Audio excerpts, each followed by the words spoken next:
The universe is not silent at night. It never has been.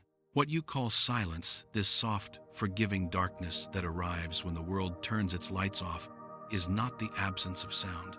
It is only the moment when human noise finally steps aside, and in that narrow gap, something else continues. Something ancient, something steady, something that has been whispering since long before the first night ever fell on a living mind. You have lived your entire life inside that whisper. Every breath you have taken, every night you have slept, every moment you believed the world was quiet, this background presence remained. Not loud enough to interrupt you, not sharp enough to demand attention, just constant. Like a breath, the universe never finishes exhaling. And perhaps that is why it feels unsettling when you pause long enough to notice it. That subtle sense that something is still happening when nothing should be. That quiet intuition that the dark is not empty at all. We are taught, very early, to associate silence with nothingness. No voices, no engines, no movement. But the universe does not follow human definitions. It never has. Long before there were ears to listen, before there were eyes to see, before there were even stars to shine, the universe was already vibrating, not metaphorically, physically. The earliest moments of existence were not calm, they were dense, hot, turbulent. Space itself was alive with motion. Energy moved through everything because everything was energy. What remains of that beginning did not disappear. It cooled, it stretched, it softened, but it did not stop. Even now, billions of years later, that ancient energy still fills all of space evenly, patiently. It does not rush. It does not pulse dramatically. It does not announce itself. It simply exists everywhere at once, like a low, unending murmur beneath reality itself. You could call it the background. You could call it noise. But neither word quite fits, because this is not interference. It is inheritance. Every structure that formed afterward, galaxies, stars, planets. Eventually, you emerged inside this lingering afterglow of creation, not on top of it, not separate from it, within it, like ripples forming inside a lake that was already moving. And yet, most people will go their entire lives without realizing they are immersed in something so old. Why? Because the human mind is designed to ignore what does not change. Survival depends on contrast, on movement against stillness, on sudden sound against quiet. A constant signal becomes invisible. A perfectly even presence becomes nothing at all.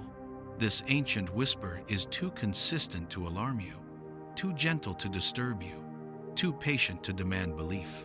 But consistency does not mean insignificance. If this background presence were to vanish, not explode, not collapse, simply disappear, the universe would not remain as it is. The balance you take for granted would unravel. The framework that allowed matter to organize itself would no longer be complete. Stability, it turns out, is not the absence of motion. It is motion that never stops. And here is where the discomfort quietly begins. Because if the universe has never been silent, then silence, as you experience it, is not a property of reality. It is a property of perception. That means every quiet night you have trusted, every peaceful moment you believed was empty, was actually full of something you could not sense.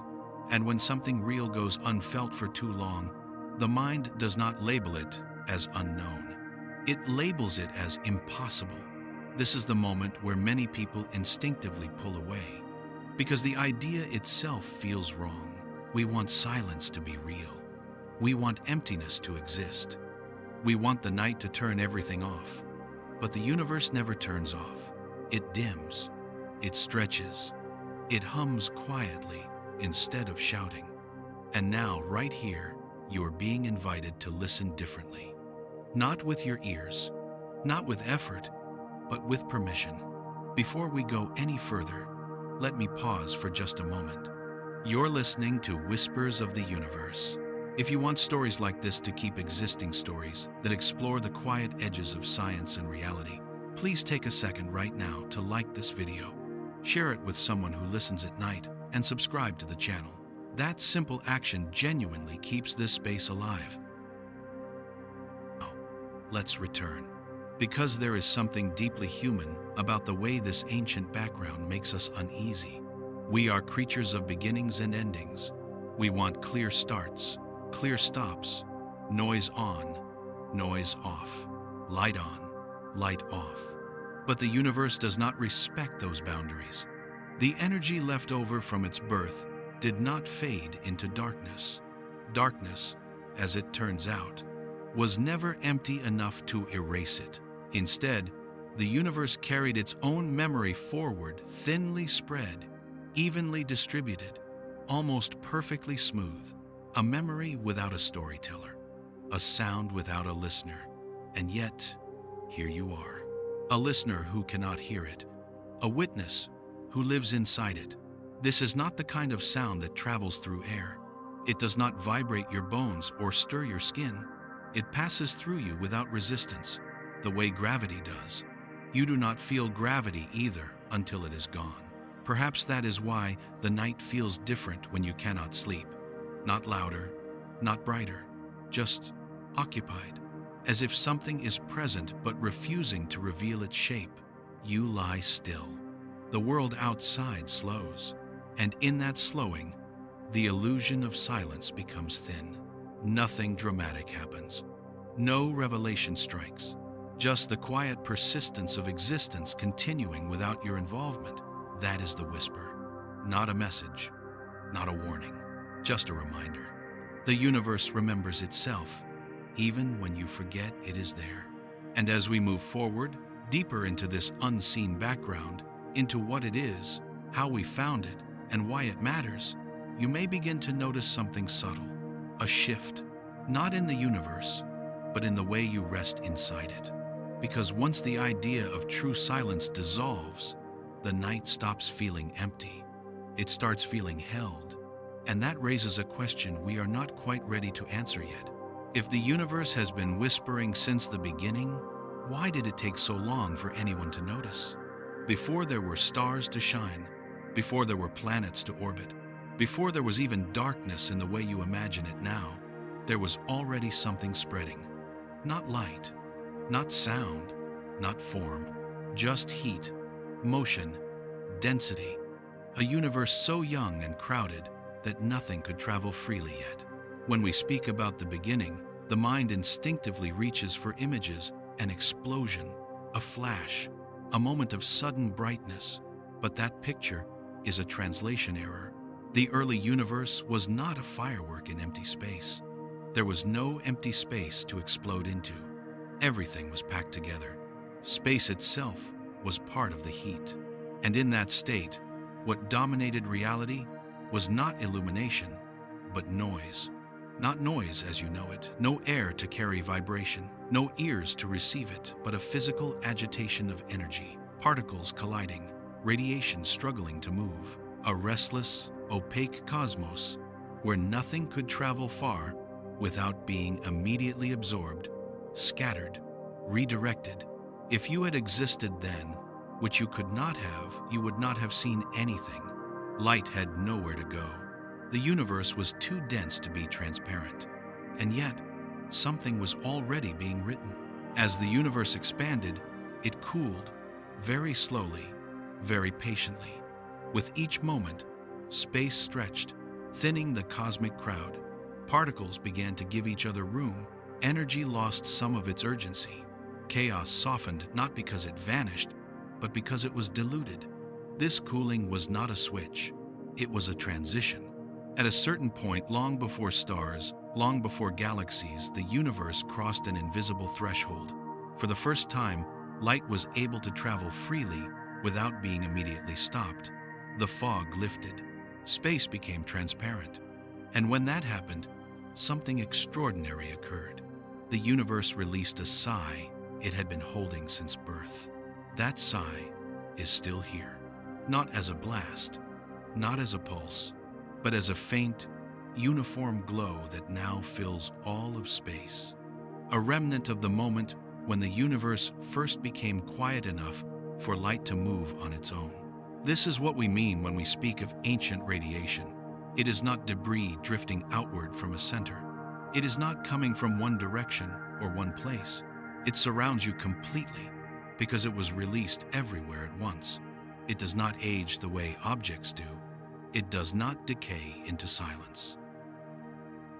It simply stretches, thinning as the universe expands, its energy lowering, its temperature cooling, its presence becoming subtler with time, and yet never gone. What makes this unsettling is not its existence, but its age. This radiation did not come from stars. Stars did not exist yet. It did not come from galaxies. Galaxies were still a distant possibility. It comes from a universe that had not yet learned how to shape itself. Which means when you encounter it, when instruments detect it, when equations describe it, you are touching a time before structure, before direction, before stories. You are touching a state of reality where everything was still deciding what it would become.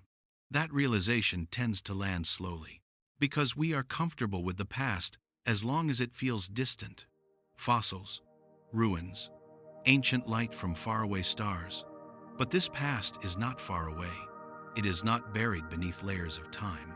It is right here, passing through your body as you sit or lie down, filling the space between atoms, ignoring walls, ignoring borders, ignoring the present moment entirely.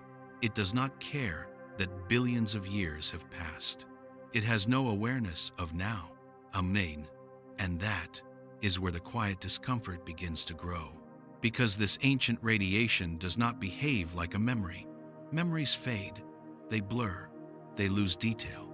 But this signal is remarkably uniform. Wherever we look, it is almost the same.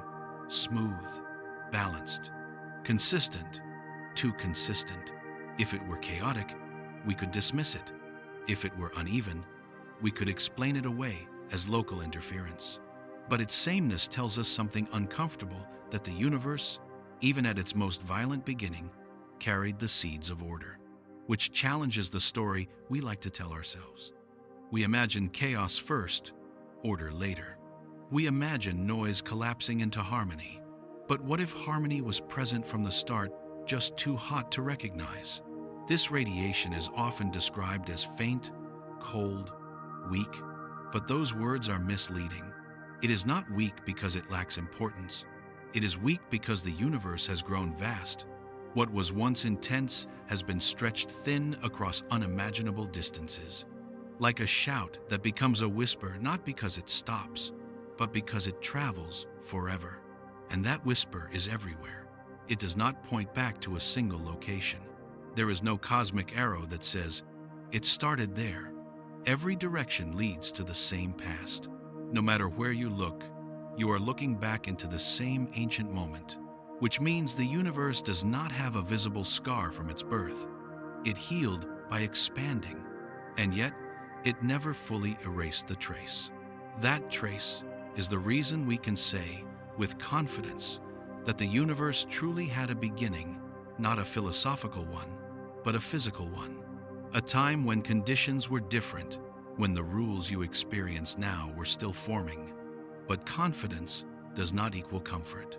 Because if the universe still carries this afterglow, then time does not seal things away the way we imagine. The past does not politely stay behind us. It lingers. It permeates. It becomes part of the background against which everything else unfolds, including you. Your body, built from atoms forged later in stars, exists inside a bath of radiation that predates all of them. Your thoughts arise in a brain that floats in a field older than matter as you know it. And your nights, those moments when the world goes still enough for you to feel exposed, are the times when this realization presses closest. Not loudly, not forcefully, just persistently. You might wonder why this ancient presence feels so impersonal, why it does not carry information the way light from stars does, why it does not tell a story. But that is precisely what makes it unsettling. Stories require observers. Messages require intent. This radiation is neither. It is a condition, a leftover state, a background truth that does not care whether it is noticed. And yet, without noticing it, we would misunderstand everything that came after, because stars did not form in silence. Galaxies did not assemble in a vacuum. They emerged inside this lingering glow, shaped by its uniformity, guided by its subtle variations. Tiny differences in this ancient field, imperceptible without instruments, eventually became the reason matter clumped here instead of there. Slight irregularities grew over time, pulling matter together, giving birth to structure, which means the universe you see today, the patterns, the vastness, the apparent emptiness, is not built on nothing. It is built on whispers. Whispers so old, they no longer remember how loud they once were. As the universe continued to cool, this radiation lost energy. Its temperature dropped. What was once blinding became invisible. What was once dominant became background. And background, to the human mind, often means irrelevant. But that assumption is a mistake, because backgrounds are what allow figures to exist at all. If everything shouted, nothing would be heard. If everything moved violently, nothing could settle. If everything changed rapidly, nothing could endure. This ancient radiation became the steady hum that allowed complexity to arise without tearing itself apart. It did not disappear because the universe needed it not to. And that brings us to a quiet turning point. If the earliest signal of the universe is still present, if the past still bathes the present, then the universe is not something that happened and ended. It is something that began and continues. Not as an event, but as a condition. And conditions do not announce themselves. They simply persist, which raises a question that feels simple at first but refuses to stay that way. If this ancient whisper has always been here, why did it take so long for us to even realize the universe was making a sound at all? There was a time in the universe when the word light would have been misleading, not because light did not exist, but because it had nowhere to go. Imagine a reality so dense that distance itself had not yet learned how to stretch. Space was not empty, it was crowded. Every point touched every other point. Energy did not travel, it collided. Motion did not flow, it pressed. In that early state, the universe was not bright. It was not dark either. Those ideas belonged to a later age. What dominated then was heat, overwhelming, inescapable heat. Temperature was not a property of objects. It was the condition of everything. Particles did not drift calmly through space. They slammed, scattered, recombined, broke apart again, over and over, without pause. If you could somehow stand there, which you could not, you would not see a flash or an explosion. You would experience something closer to pressure, a constant agitation, a restless, all-encompassing vibration. Not sound in air, not noise as we know it, but something closer to a hiss, a sustained, directionless agitation of reality itself. This was the universe before it learned silence. In those first moments, radiation and matter were locked together. Light could not separate itself from the charged particles surrounding it. Every attempt to move forward ended immediately in another collision. The universe was opaque, not because there was darkness, but because nothing could escape far enough to reveal anything. Everything was everywhere, all at once. And yet, even in this overwhelming density, something subtle was already happening. The universe was expanding. Not outward into space, space itself was expanding. Distances were increasing, not because things were moving away, but because the fabric between them was slowly stretching. It was not dramatic. There was no visible edge racing outward, just a quiet, relentless loosening. As space expanded, the heat thinned, not quickly, not suddenly, but enough. With each passing moment, energy lost a small fraction of its intensity. Collisions became slightly less violent. Particles began to spend more time apart than together. The cosmic hiss softened, not in volume, but in character. It was still everywhere, still constant, but no longer suffocating. This gradual cooling was not an event you could point to. It was a transition so smooth that, from the inside, it would have felt like nothing was changing at all, until suddenly, everything had. At a certain threshold, the universe did not announce radiation and matter parted ways. For the first time, light was able to move freely without being immediately scattered. Space became transparent. The fog lifted. The universe, which had been filled with agitation since its birth, finally allowed energy to travel long distances uninterrupted. This moment did not look like fireworks. It did not sound like triumph. It was closer to relief. A release. The hiss did not stop, but it transformed. What had once been violent, chaotic radiation became something gentler, still present, still pervasive, but no longer dominating every interaction. The universe had learned how to carry its noise quietly. That transformed radiation did not disappear. It remained cooler, stretched, vastly weakened compared to its original intensity, but preserved, locked into the fabric of space itself. This is the point where the story often becomes abstract. Numbers appear, temperatures drop, timelines stretch into hundreds of thousands of years. But behind all of that is a simple idea that is easy to miss. The universe never erased its earliest sound. It carried it forward.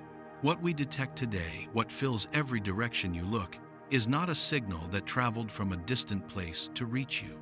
It is a condition that has always been where you are. As space expanded, that ancient radiation expanded with it, thinning but never vanishing. This is why it feels so strange to think about, because there is no source you can point to, no location you can blame, no direction you can turn away from. Everywhere you look, you are looking into the same ancient hiss, cooled into a whisper. And this whisper does not behave like other remnants of the past. Ruins decay, echoes fade, light dims as it travels. But this background radiation does not weaken because it travels. It weakens because the universe grows. Its energy spreads evenly, diluted by expansion, not distance. Which means its uniformity is not accidental. It is a fingerprint, a trace of a time when the universe was simpler, not calmer, but more unified, when everything was governed by the same conditions, the same temperature, the same density, no stars, no voids, no structures yet, just a continuous, vibrating whole. That is why this radiation looks almost the same in every direction, almost. Because almost is where the story becomes interesting. Tiny irregularities, so small they would have been meaningless in that early chaos, were frozen into this background when light finally escaped. Minuscule differences in density, slight variations in temperature, imperfections that the universe did not smooth out in time. Those imperfections are still visible today, and they matter because those tiny ripples became the seeds of everything that followed. Matter began to clump around them. Gravity amplified them. Over immense spans of time, they grew into galaxies, stars, planets. In other words, structure did not emerge despite the noise. It emerged from it. The hiss of the early universe was not an obstacle to order. It was the raw material order shaped itself out of. That realization tends to feel backwards. We are accustomed to thinking of noise as something to eliminate before clarity can exist. But in the universe, clarity arose by riding the noise, not silencing it.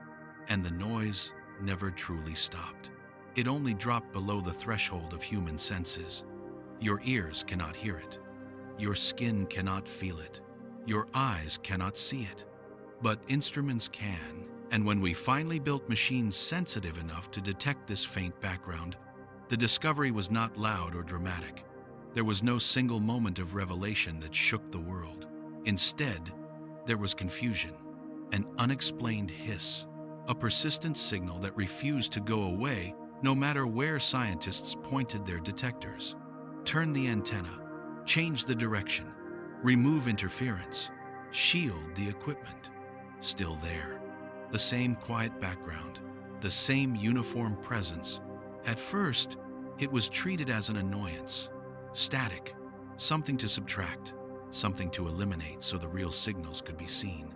But the hiss would not leave, and slowly, uncomfortably, it became clear that the noise was not coming from the equipment. It was coming from everywhere, from the sky, from empty space, from the universe itself. This realization did not immediately feel profound. It felt inconvenient, because it meant that the universe was not a clean stage upon which events happened. It meant the stage itself was humming, always had been, always would be, which forces a quiet shift in perspective. If the universe began in noise and never fully let it go, then silence is not a fundamental feature of reality. Silence is something that happens locally, temporarily, inside limited systems like human rooms, human nights, human expectations. The deeper reality hums underneath, and once you allow that idea to settle, another question begins to surface, one that does not belong to cosmology alone, but to experience itself. If the universe learned to carry its noise quietly, what else have we learned to ignore simply because it never stops? And how many things feel absent only because they are too constant to notice? That question does not need an answer yet. It simply drifts with us, forward, as the universe continues cooling, expanding, and reorganizing itself, carrying its earliest hiss beneath every structure it will ever build. There is something deeply unsettling about a signal that does not speak. We are conditioned to listen for meaning. When something reaches us across distance, sound, light, data, we instinctively assume it is trying to say something. A warning, a pattern, a story, even silence, to the human mind, often feels intentional. But the ancient radiation that fills the universe does none of that. It does not arrive with emphasis. It does not fluctuate to attract attention. It does not change its tone when you look directly at it. It simply exists. This is where many people begin to feel a subtle unease, even if they cannot articulate why. Because we are comfortable with mystery when it promises resolution. We are less comfortable with presence that refuses interpretation. This background radiation carries no encoded message. It does not point forward. It does not explain itself. It does not guide or warn or respond.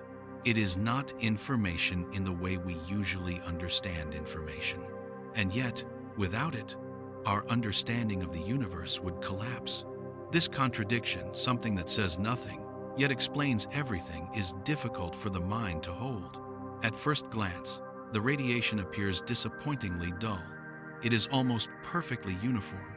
No sharp features, no dramatic spikes, no obvious patterns demanding interpretation. Compared to the intricate signals we receive from stars or galaxies, it feels blank, too blank.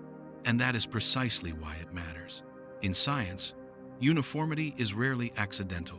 Nature is not inclined toward perfect balance unless something fundamental enforces it. Random processes leave scars. They create clumps, voids, extremes. When something is smooth across unimaginable distances, it suggests a deep, shared origin. This radiation is smooth not because nothing happened, but because everything happened everywhere at once. It comes from a time when the universe was not divided into regions with identities. There were no stars competing for attention, no galaxies carving out territory, just a single, connected state, cooling together. That is why this radiation does not tell a story. Stories require difference. Narratives require contrast. This background offers neither. Instead, it offers context. Like the silence behind music, not the absence of sound, but the field against which sound becomes recognizable. Without it, the universe's later complexity would float without reference, unanchored to any beginning. And yet, this radiation does not behave the way we expect something so important to behave. It does not dominate. It does not intrude. It does not assert itself. It remains faint, cold, and evenly spread, as if deliberately trying to disappear into irrelevance, which raises an uncomfortable question. If something so foundational can be so easy to overlook, what else might we be ignoring simply because it does not change? The human nervous system evolved to detect differences. A sudden sound matters. A moving shadow matters. A spike in brightness matters. But a constant background does not trigger alarm. It fades into the category of normal, and then into the category of nothing. They hear the 97th. This radiation exploits that weakness perfectly. It is always there, so it never feels urgent. It never escalates, so it never feels dangerous. It never speaks, so it never feels intentional. But intention is a human requirement, not a universal one. The universe does not need to communicate in order to be real. This becomes especially clear when we consider how this radiation was first encountered not as a revelation, but as a nuisance. Early instruments began detecting a persistent background signal.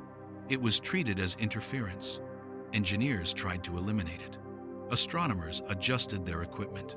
They cleaned antennas, recalibrated receivers, accounted for noise from the atmosphere, from the Earth, from the galaxy itself. Still, the signal remained. It was the same in every direction, the same at every time, the same regardless of where they looked, and that sameness was frustrating because it did not behave like a message. It did not vary with orientation or location.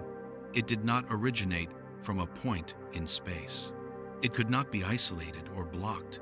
The universe, it seemed, was refusing to quiet down. Only later did the realization settle in.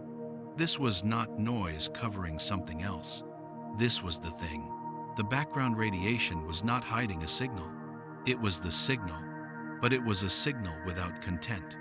No words, no symbols, no instruction, just a condition. And that distinction matters more than it first appears. Because messages imply agency. They suggest a sender and a receiver. They encourage interpretation. They tempt us to search for meaning beyond existence itself. This radiation offers none of that. It does not invite belief. It does not ask to be trusted. It does not care whether it is understood. It simply persists. And persistence, in a universe defined by change, is powerful. The longer something endures, the more it shapes what comes after, not by force, but by constraint. This radiation does not push galaxies into place. It does not guide stars with intention, but it defines the environment in which gravity operates, in which matter gathers, in which time unfolds. Like a climate rather than a command. You do not hear climate, you live inside it. That is why this ancient radiation feels less like a voice and more like an atmosphere. It surrounds you without addressing you. It influences without engaging. It exists on a scale so large that individual awareness becomes irrelevant. And yet, awareness is precisely what makes it feel strange. Once you know it is there, the idea of an empty universe becomes harder to maintain. Space stops feeling like a void and starts feeling like a medium, not filled with objects, but with presence. This challenges one of our most comfortable assumptions, that emptiness is neutral. In reality, emptiness is rare. Even the most seemingly vacant regions of space are permeated by this ancient glow. It does not illuminate objects, but it occupies the same space they do. It does not interact strongly, but it is never absent. Which means the universe does not have an off state. There is no true baseline of zero, no moment when everything is gone, no absolute silence beneath which nothing exists. There is always something left over. And that leftover does not diminish with attention. You cannot wear it down by noticing it. You cannot amplify it by believing in it. It remains exactly what it is, regardless of human presence. This creates a subtle philosophical tension. We are used to thinking that meaning arises from signal, from variation, from contrast, from change. But here is something that derives its importance precisely from its refusal to vary. It is meaningful because it is boring. Meaningful because it does not react. Meaningful because it does not care. And that indifference is not cold, it is stable. Stability is often mistaken for lifelessness, but stability is what allows complexity to grow without collapsing. A universe that changed its background conditions constantly would tear itself apart before stars could form. This radiation is the quiet agreement the universe made with itself early on. To cool, to stretch, to continue without resetting.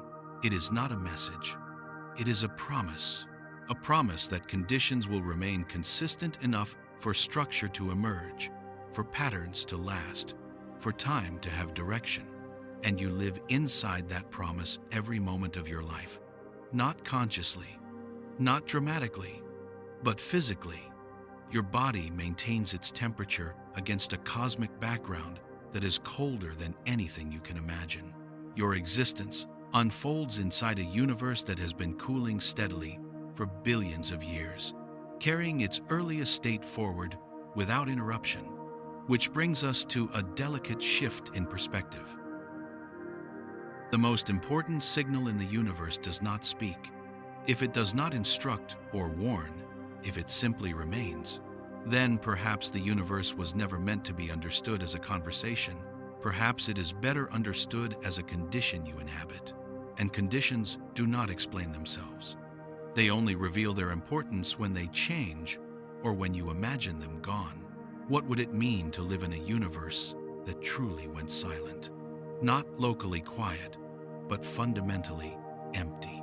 No background, no residue, no ancient warmth stretched thin across space. It is difficult to imagine because we have never experienced it. Silence, in that absolute sense, may not exist at all. And if it does not exist, then every moment of quiet you have ever felt was layered, built on top of something deeper, something older, something that does not care whether you are awake to notice it. That realization does not need to be resolved. It simply settles. Like a background hum you suddenly recognize not because it got louder, but because you stopped expecting silence to mean nothing. And as we continue forward, following this ancient radiation into its role in shaping structure and order, another idea begins to form quietly beneath the surface. If the universe's most foundational presence carries no message, why do we keep feeling like it is trying to tell us something anyway? There is a comforting belief most people carry without ever questioning it, that the past is behind us, that it has finished its work, closed its chapter, and retreated politely into memory. We imagine time as a clean arrow. What happened is gone, what is happening is now, and what will happen waits ahead. But the universe does not organize itself so neatly, because some parts of the past never left. They did not fossilize. They did not fade into irrelevance. They did not become stories told only by equations. They are still here, physically present, occupying the same space you do. The ancient radiation we've been following is not a record you look back at from a distance. It is not like light from a faraway star that left long ago and only now arrives at your eyes. This radiation does not arrive. It surrounds, which means when you exist in this universe, you are not standing at the edge of history looking backward. You are immersed in it, submerged in something that began billions of years before the first planet formed. Every second of your life unfolds inside a remnant of the universe's earliest state. That is a difficult idea to sit with, because it dissolves one of our most stable intuitions, that now is separate from then. End quote. In everyday life, separation feels natural. Yesterday cannot touch today. Childhood does not leak into the present unless we remember it. History feels archived, accessible, but contained. Cosmic time does not work that way. The universe does not clean up after itself. When it expands, it carries its conditions forward. When it cools, it does not erase the heat, it stretches it thin. When it transitions, it preserves traces of what came before. embedding them into the environment that follows. This ancient radiation is one of those traces. It is not strong enough to dominate the present, but it is too fundamental to disappear. It has been diluted, softened, cooled, but never removed, which means the present is not built on top of the past. It is built within it. This is where a subtle discomfort often appears, because we tend to associate the past with fragility. Old things break, old signals degrade, old systems become unstable. But this radiation has done the opposite. It has survived precisely because it became weaker. Strength attracts interaction. Weakness passes through unnoticed. By cooling and spreading, this ancient energy slipped beneath the threshold of disturbance. It stopped interfering. It stopped colliding. It became a background quiet enough to persist forever. And persistence changes the way time feels. If something from the universe's beginning is still present now, then the boundary between eras is not absolute. Time becomes layered rather than linear. The past does not vanish, it thins. You are not standing at a point called now, but this spread. You are standing inside a stack of moments. Most of those layers are invisible to you. You only feel the top one, the one filled with familiar sounds, lights, and motions. Beneath it, older layers remain, holding steady, shaping the conditions of everything above them. This is not poetic metaphor. It is physical reality. The space between atoms in your body is not empty. It is permeated by fields, energies, and remnants that predate biology by billions of years. Your nervous system fires inside a universe whose background temperature is only a few degrees above absolute zero, a temperature set not by current events, but by ancient expansion. Your heartbeat echoes inside a cosmos that has been cooling since before matter could hold itself together. And yet, none of this feels intrusive. Because the past is not loud, it does not push. It does not intrude. It does not announce its presence. It simply remains, which makes it easy to forget. This forgetting is not a failure of intelligence. It is a feature of perception. Human awareness is tuned to change. We notice transitions, contrasts, edges.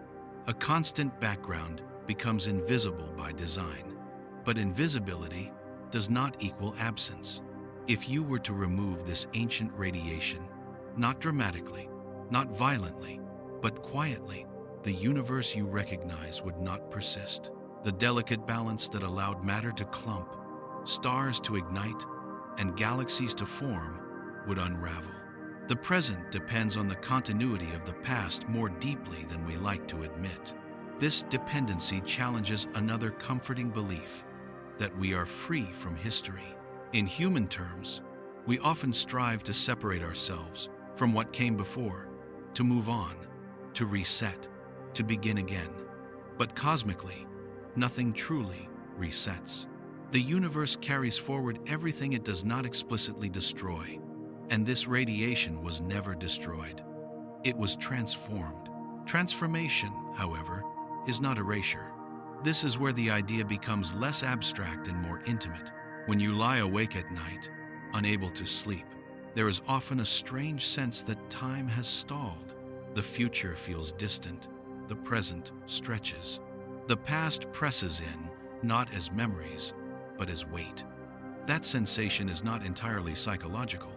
At night, the local noise of human activity diminishes. The signals your senses usually filter out begin to fade. In that relative quiet, the unchanging background of the universe becomes more noticeable, not consciously, but somatically. The night feels thick, not crowded, but occupied. This is not because the radiation grows stronger at night. It does not change. You do. Your mind, deprived of contrast, becomes sensitive to constancy, and constancy is the signature of the ancient. This may help explain why darkness often feels older than light, why night carries a sense of depth that day does not. During the day, your senses are overwhelmed with variation. At night, variation drops, and the background remains. The past does not get louder. The present gets quieter. And in that quiet, the illusion of temporal separation thins. You begin to feel, not think, but feel that what is now is resting on something vast and continuous. That feeling does not need interpretation. It does not need meaning. It simply exists as a bodily intuition. You are not alone in time. The universe has been here before you, and parts of it have never stopped being here. This realization can feel unsettling at first, because it undermines the idea of novelty. If the past is still present, what does that say about new beginnings? About originality? About change?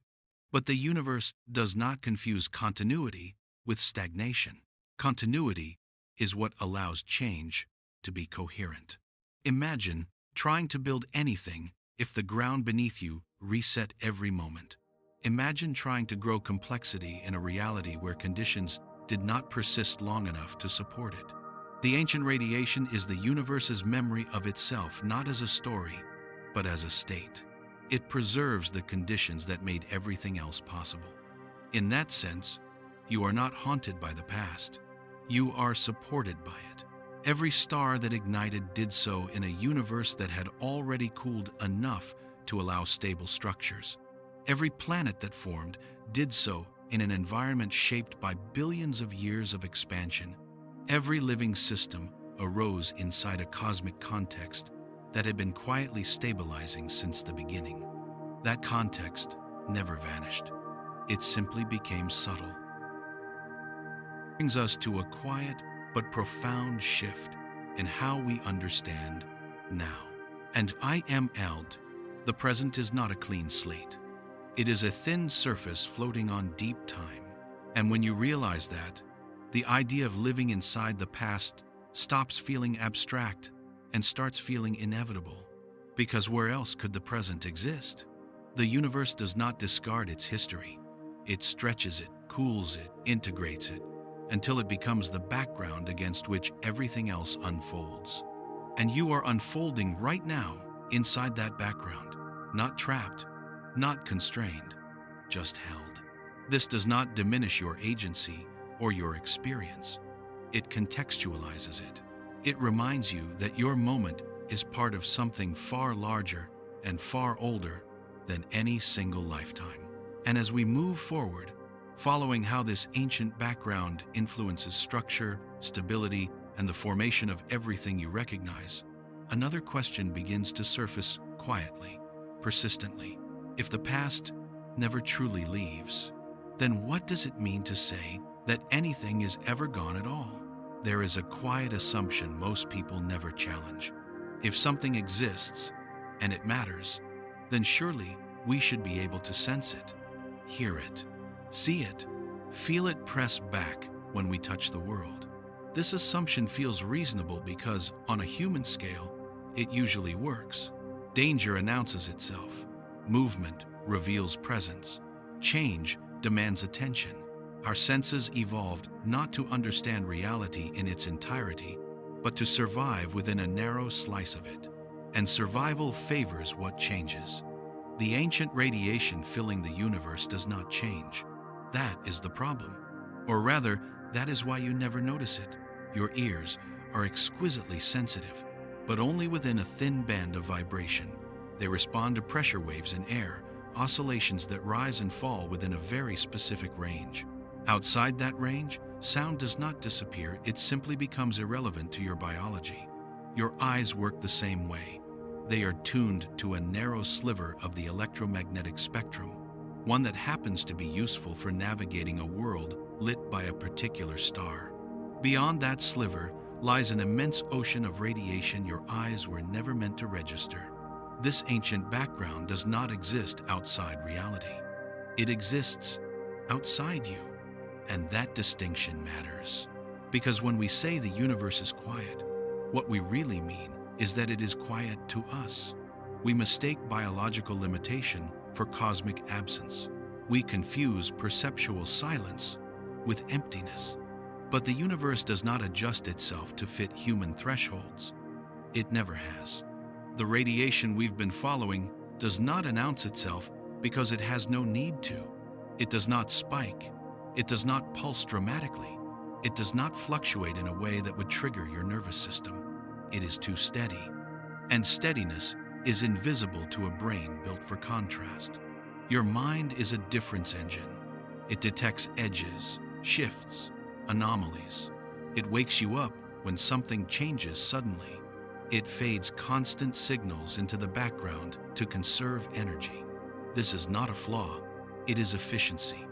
But efficiency comes with blindness. Imagine living beside a waterfall your entire life. At first, the roar is overwhelming. You struggle to sleep. You strain to hear conversations. But slowly, inevitably, the sound fades from awareness. The waterfall does not get quieter. Your brain simply stops flagging it as important. Eventually, the roar becomes silence, not because it vanished, but because it became constant. The universe's ancient radiation is like that waterfall, except it has been flowing since before the concept of ears existed. There was never a moment when your brain heard it and then learned to ignore it. You were born into it, already filtered out. It was never allowed into awareness in the first place, which creates a strange situation. You live inside something real, measurable, and foundational, and yet, subjectively, it feels like nothing at all. This gap between physical reality and conscious experience is where unease quietly grows.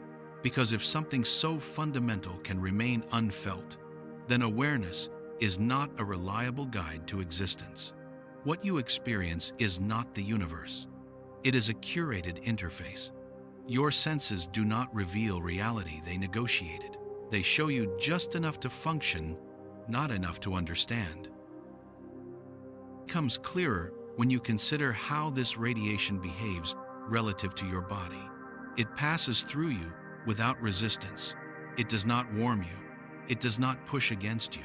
It does not disturb your cells in any noticeable way. Not because it is unreal, but because it is weak, cold, and evenly distributed. Weakness, in this case, is strength. By being too gentle to disrupt, it avoids detection. By being everywhere, it offers no contrast. By being ancient and stable, it never triggers alarm. It is the perfect background, and backgrounds, by design, are not meant to be seen. There is another layer to this blindness, one that goes beyond biology. Human language itself is biased toward events. We name things that happen. We describe actions, forces, changes. We build stories around beginnings and endings. But this radiation is not an event. It is a condition.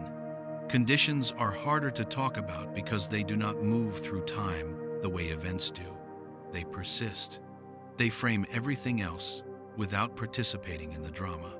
You rarely think about atmospheric pressure until it changes. You do not notice gravity until it fails. You do not feel time passing unless something disrupts its flow. The universe's background radiation occupies the same category. It is the pressure of cosmology, the gravity of early time, the steady temperature beneath everything. It is always there, so it never becomes a character in the story. And yet, remove it, and the story collapses. This raises an unsettling question not about the universe, but about perception itself. How many aspects of reality do you never notice simply because they are too consistent? Not too small, not too distant, just too steady. This question is not abstract. It reaches into daily experience. Consider the way silence feels different in different places. A quiet room does not feel the same as a quiet forest. A quiet night does not feel the same as a quiet morning. The absence of sound carries texture, depth, weight. Those differences are not caused by what you hear. They are caused by what remains when familiar noise disappears. At night, especially late at night, the world sheds layers of human activity. Engines stop, voices fade, artificial light dims, the sensory load drops. Your brain, deprived of change, begins to drift. And in that drift, the unchanging background of the universe becomes the dominant constant, not consciously, but physiologically. Your body relaxes into a rhythm that matches something far older than circadian cycles. This may be why nights feel expansive, why time feels slower, why thoughts wander toward origins, endings, and things too large to hold comfortably. You are not hearing the universe, but you are aligning with it. This alignment is subtle. It does not announce itself as knowledge. It manifests as mood, as sensation, as a faint sense of being held by something impersonal but stable. This is not mysticism. It is scale. Your nervous system evolved under a sky that never truly went silent. Over thousands of generations, it learned to rest inside a reality with a constant background hum. Not audible, not visible, but present. The ancient radiation does not lull you to sleep, but the consistency it represents does. A universe that never resets is a universe you can relax inside. This may explain why absolute silence, true sensory deprivation, often feels disturbing rather than peaceful. When all local signals are stripped away, the brain struggles. It looks for a baseline and finds none. But in the real universe, there is always a baseline, always a floor beneath experience. And that floor is ancient. We tend to imagine that if we could somehow hear the universe, it would be overwhelming, deafening, chaotic. But that assumption is shaped by how we think about noise, sudden, intrusive, demanding. The universe's background is none of those things.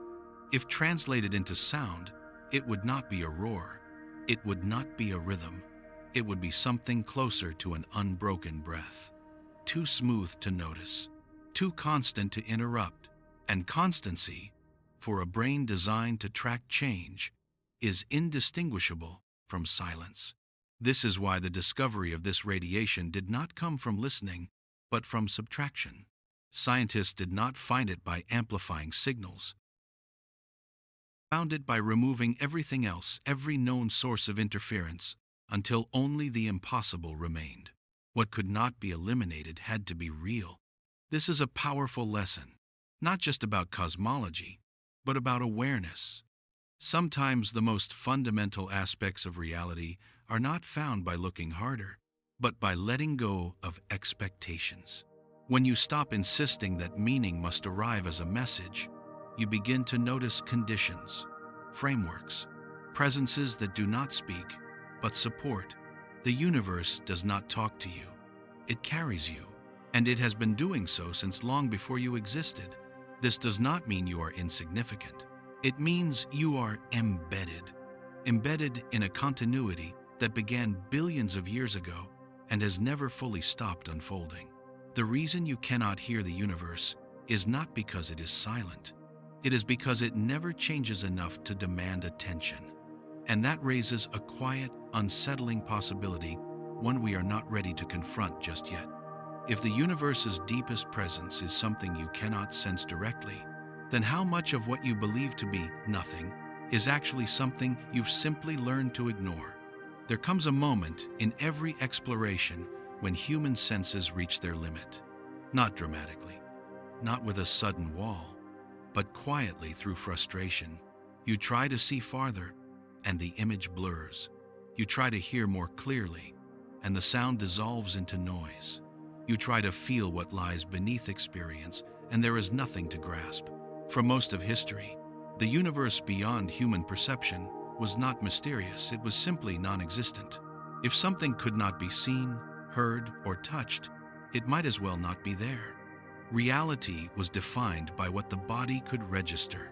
The ancient radiation we've been tracing lived comfortably beyond that boundary. It did not challenge human perception, it ignored it.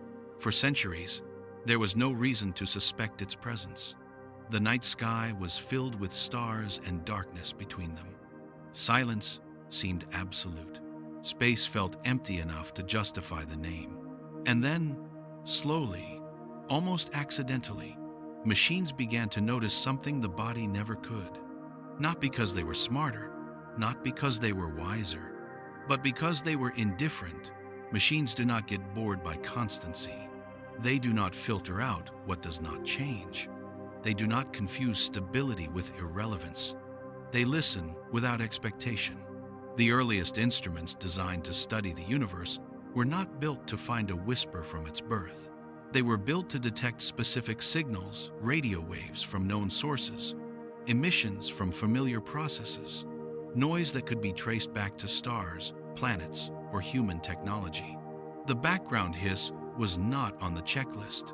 When it first appeared in the data, it was treated as a problem, a flaw, a contaminant, an error that needed to be removed. Engineers adjusted receivers. Astronomers recalibrated instruments. They accounted for noise from Earth's atmosphere, from the galaxy, from the sun, from distant stars. They eliminated one source after another. The hiss remained. It was faint, but stubborn, uniform, but persistent, unresponsive to every attempt at explanation. No matter where the antenna pointed, the signal was there.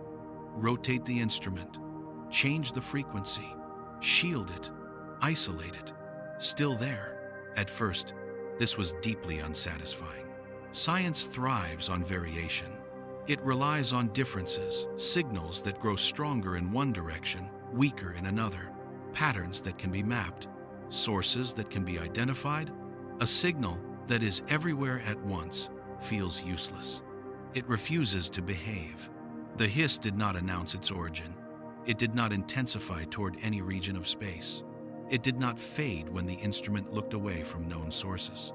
It was the same in every direction, at every time, which meant it was not coming from space. It was space. This realization did not arrive all at once. It took time, years of debate, skepticism, recalculation. The idea that the universe itself could be emitting a uniform background was not intuitive. It challenged assumptions that had gone unexamined for generations. Space was supposed to be the stage, not the actor, but the machines kept listening. And the longer they listened, the clearer it became that this signal was not a mistake. Was not noise hiding something more important. It was not interference masking a message. It was the most honest thing the universe had ever offered, a direct trace of its earliest condition. Machines, unlike humans, did not try to interpret it. They did not ask what it meant. They simply recorded it, again and again, from every direction. And the data told a quiet, undeniable story. The universe was not empty. It had never been empty. It had always carried its past forward.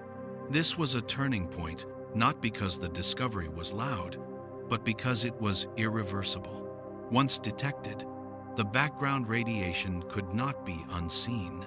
It became a permanent reference point, a baseline against which all other cosmic signals had to be measured. From that moment on, silence could no longer be taken at face value. What humans called quiet was revealed to be layered. Beneath every observation lay a constant presence, a uniform glow that did not belong to any star or galaxy, but to the universe as a whole. Machines did not feel awe when this became clear. They did not feel unease. They did not feel anything at all.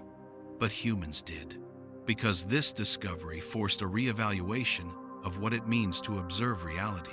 For the first time, something fundamental about the universe was revealed not by direct experience, but by instruments acting as extensions of perception. Tools became translators, not amplifying what we already sensed, but revealing what we were structurally incapable of sensing on our own.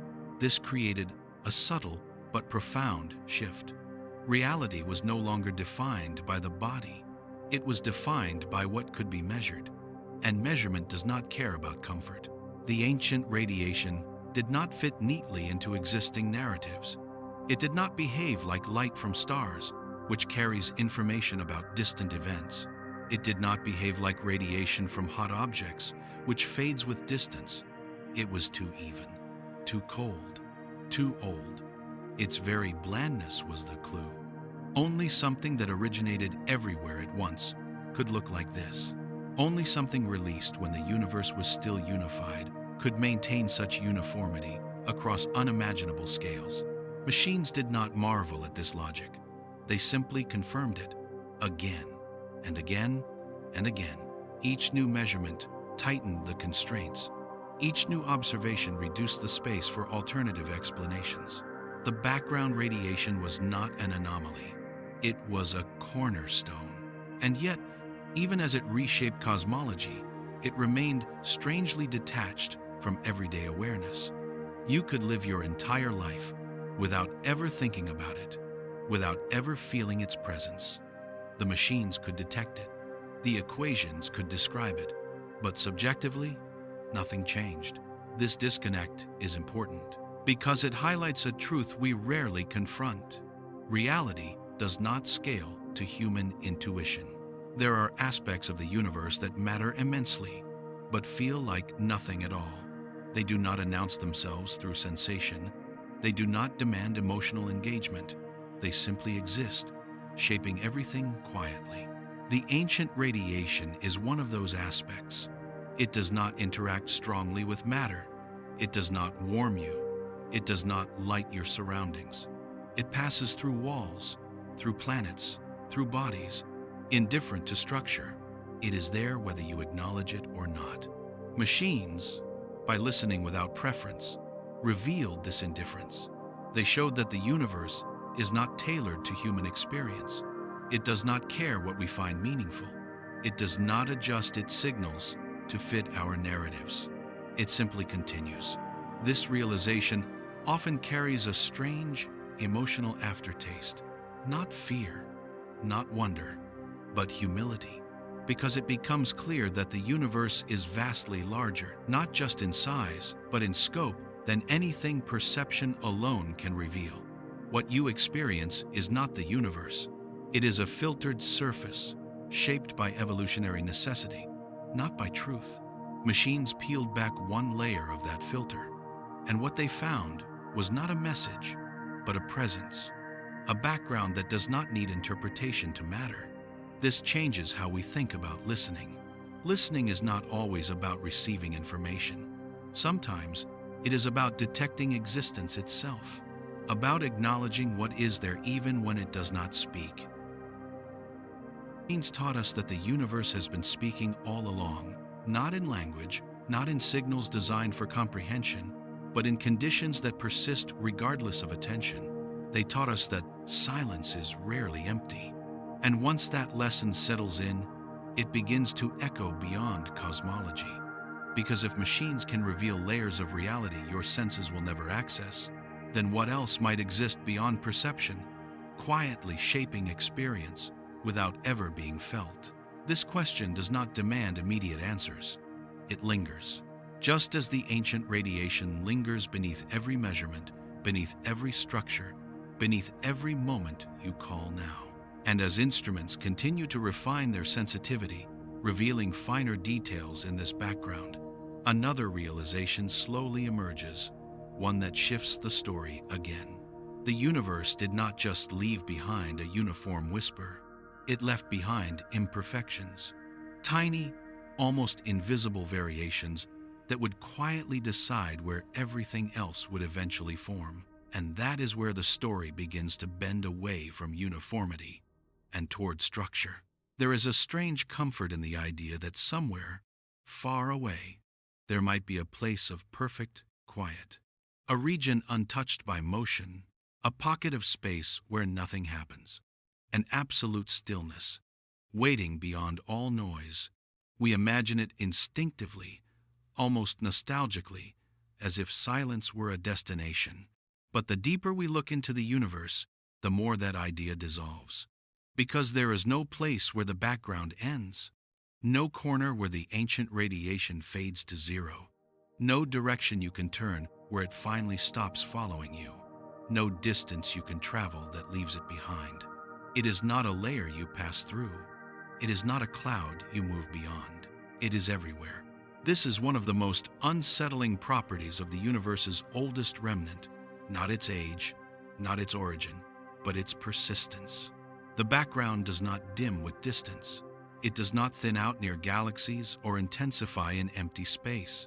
It remains astonishingly uniform, as if the universe itself refuses to let it go. And that uniformity forces a quiet reconsideration of what we mean by off in the calors. In human systems, off means inactive. It means energy is no longer flowing. It means the process has ended. Lights turn off. Engines stop. Sound cuts out. The universe does not have this switch. Expansion did not silence the background. Cooling did not erase it.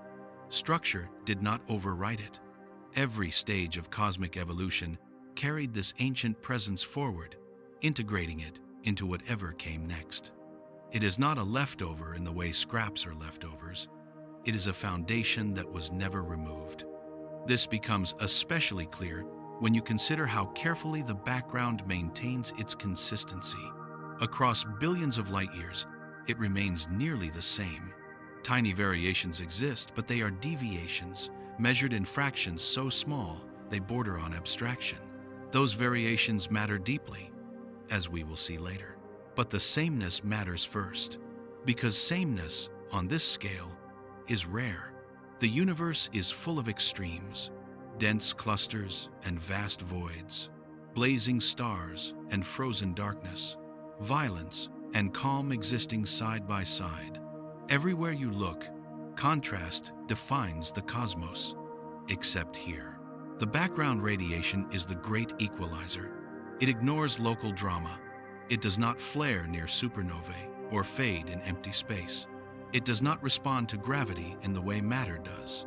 It simply fills, which means it behaves less like a signal and more like a property of space itself. Not something in the universe, something of the universe. And that distinction quietly changes everything. If the background were merely a relic drifting through space, we could imagine it eventually dispersing. We could tell ourselves that given enough time, even this ancient whisper would fade away. But it does not drift. It expands with space. As the universe grows larger, the background stretches with it, cooling further, lowering its energy, but never detaching. It remains locked to the geometry of the cosmos, inseparable from the stage on which everything else unfolds. In that sense, the universe did not just begin with noise. It decided to keep it. This decision was not conscious. Of course, the universe does not choose. The outcome is the same, a reality where the earliest condition never fully releases its grip. And this grip is gentle enough that most beings never feel it.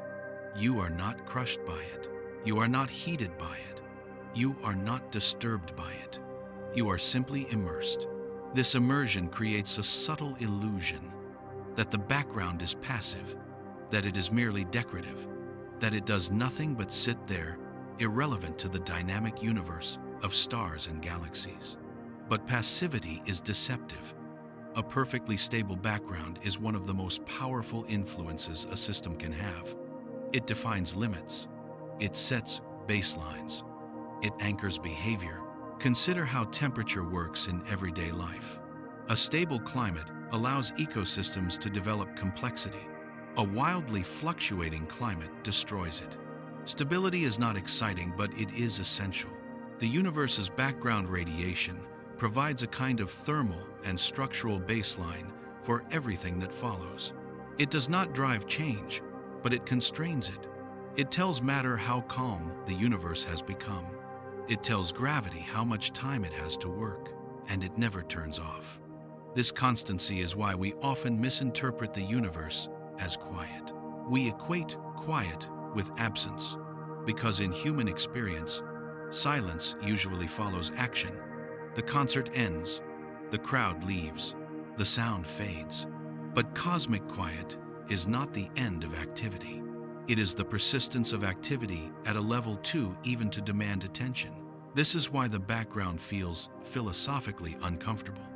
It denies closure. There was no final moment when the early universe finished, being hot and loud, and then moved on.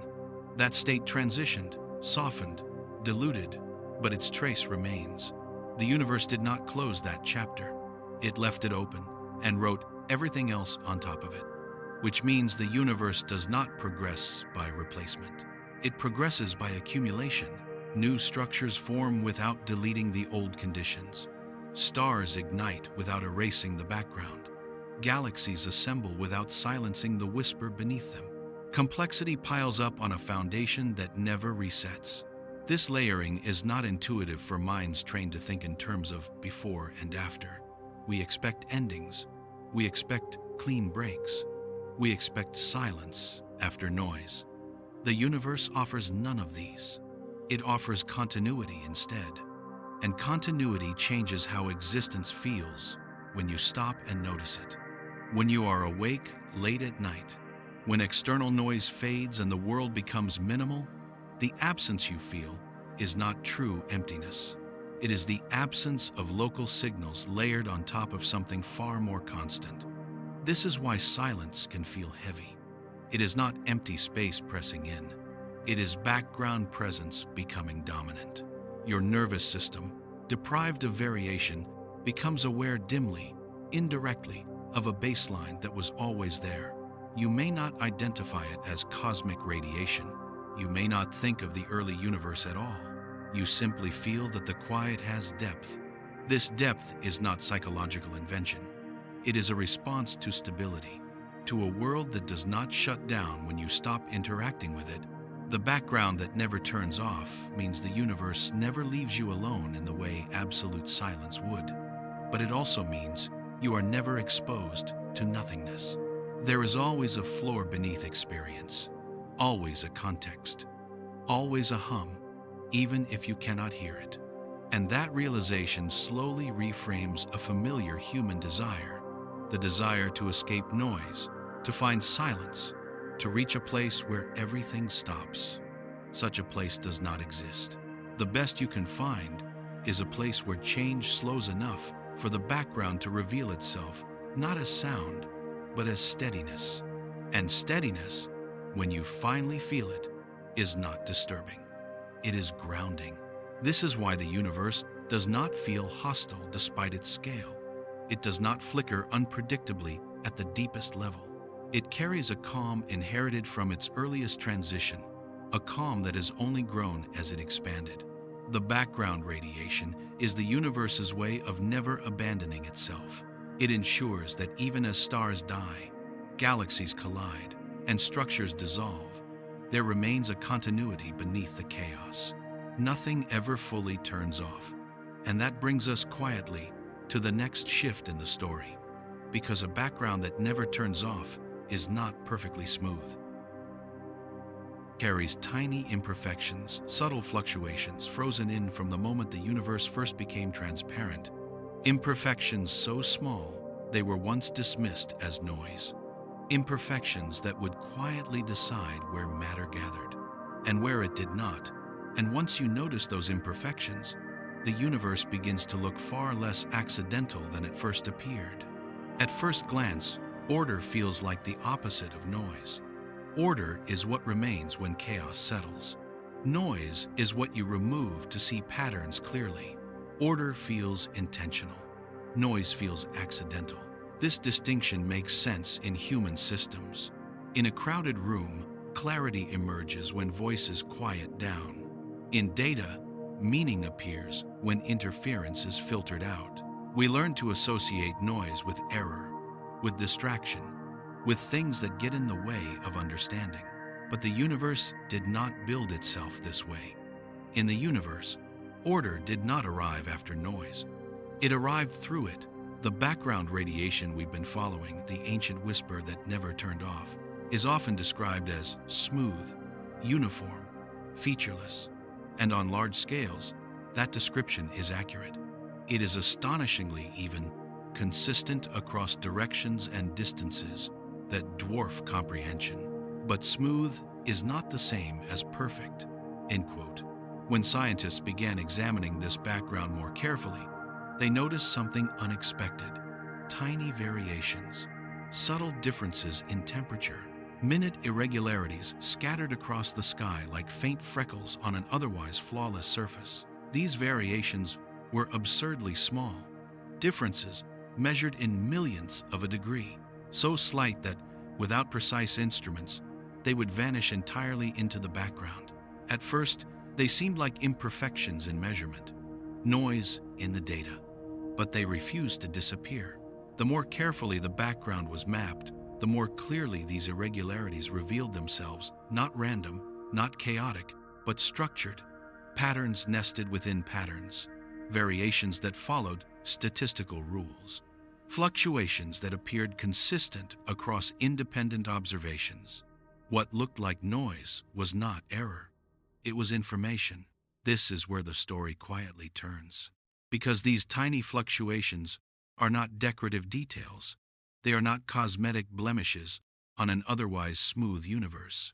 They are the reason anything exists at all beyond a uniform fog. Without them, the universe would be boring in the most literal sense. Perfect smoothness is sterile.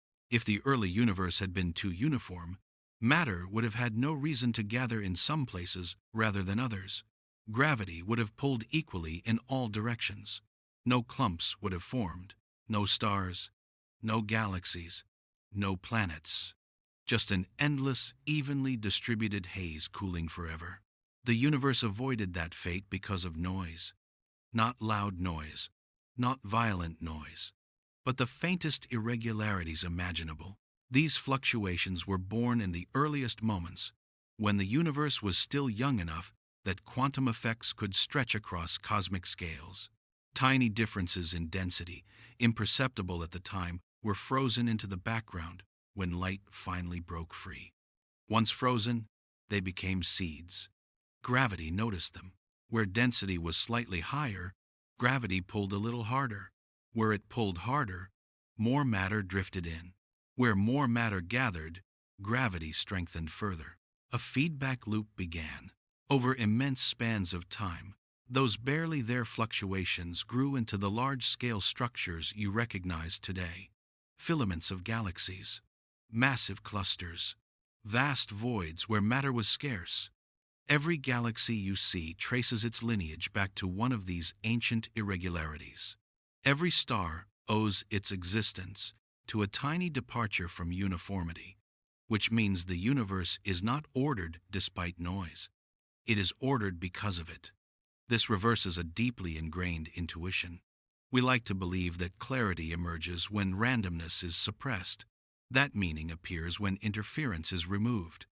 That progress comes from eliminating noise, but cosmically, noise was the raw material. The universe did not filter it out, it amplified it. And this amplification was not intentional. It was inevitable. Gravity does not ask whether a fluctuation is meaningful, it simply responds to differences. Even the smallest imbalance becomes a starting point. This is why the universe looks the way it does. Not smooth, not evenly filled, but textured. Galaxies trace delicate threads across space, separated by vast emptiness. Matter clusters in patterns that repeat at different scales, echoing those original irregularities. Order, in this sense, is noise that had time to grow. And time, crucially, was available because the background radiation provided stability. The universe cooled slowly enough for gravity to work patiently. The environment did not fluctuate wildly. Conditions persisted long enough for tiny differences to matter. Noise without stability would have dissolved. Stability without noise would have stagnated. The universe required both. This balance between uniform background and subtle variation is one of the most delicate achievements of cosmic evolution. Too much irregularity, and the universe collapses into chaos. Too little, and nothing interesting ever forms. What emerged instead was a universe poised on a narrow edge, calm enough to endure, uneven enough to evolve. This is not something you notice by looking at a single star or galaxy. It only becomes clear when you step back far enough to see the patterns underlying everything else. And once you see it, the universe stops feeling accidental, not designed, not purposeful, but finely balanced. The kind of balance that emerges when processes unfold without interference for long enough. This perspective reshapes how we think about beginnings. The early universe was not a featureless blur waiting for structure to appear later. It was already structured in potential. The blueprint was subtle, nearly invisible, but it was there. Order was not added from the outside. It was teased out from what already existed, which raises an uncomfortable question. If order can arise from noise given enough time and stability, then how many other forms of order might exist, hidden within what we dismiss as randomness? This question reaches beyond cosmology. In everyday life, we often try to eliminate noise. We crave clarity. We seek control. We filter out distractions, smooth irregularities, simplify complexity. But the universe's history suggests that some forms of noise are not obstacles. They are prerequisites. Tiny variations, tolerated rather than erased, can become sources of richness over time. Systems that allow for small imbalances may grow more complex than systems that enforce uniformity. This is not a moral lesson. It is an observation. Look at the universe long enough, and you begin to see that perfection is sterile, while imperfection is fertile. The background radiation carries this lesson quietly. Its uniformity provides stability, but its imperfections provide possibility. Together, they allow everything else to unfold. This duality, smoothness and irregularity, calm and noise, is not resolved. It persists. Even today, the universe continues to expand, to cool, to stretch those ancient fluctuations further. Structures evolve, galaxies merge, stars ignite and die. But beneath all of that drama, the background remains still smooth, still imperfect, still present. The universe has not outgrown its origins. It is still working them out. And as we move forward, following how these early fluctuations shaped not just structure, but stability itself, another subtle realization begins to form. Order does not require silence. It requires a background calm enough to let noise become meaningful. And that background calm, the one that never turns off, may be doing more than just supporting structure. It may be shaping how the universe remembers itself and how it maintains coherence across unimaginable scales. Which brings us gently to the next chapter, where stability itself becomes the mystery, not as an absence of change, but as a carefully sustained condition. There is a common misunderstanding hidden inside the word stable. We imagine stability as the absence of motion, as stillness, as something finally finished changing. A stable object does not move. A stable system does not fluctuate. A stable state feels quiet, resolved, complete. But the universe does not define stability that way. In the universe, nothing is still. Everything moves, everything vibrates, everything drifts, stretches, cools, collapses, or expands. Even the emptiest regions of space are alive, with activity fields shifting, particles appearing and disappearing, time itself advancing without pause. And yet, the universe is remarkably stable. Galaxies persist for billions of years. Stars burn steadily for unimaginable spans of time. Physical laws remain consistent across distances that swallow intuition. This stability is not the result of nothing happening. It is the result of many things happening in balance. The ancient background radiation we've been following is one of the clearest examples of this kind of stability. It is not static. It is cooling. It is stretching. Its energy is slowly decreasing as the universe expands. Change is happening, but the change is so smooth, so gradual, so evenly distributed that it preserves coherence rather than disrupting it. This is stability as the universe understands it, not frozen, not inert, but dynamically maintained. To see why this matters, consider what would happen if the background radiation behaved differently. Imagine a universe where the background fluctuated wildly, where its energy spiked unpredictably in different regions, or where its temperature shifted erratically over time.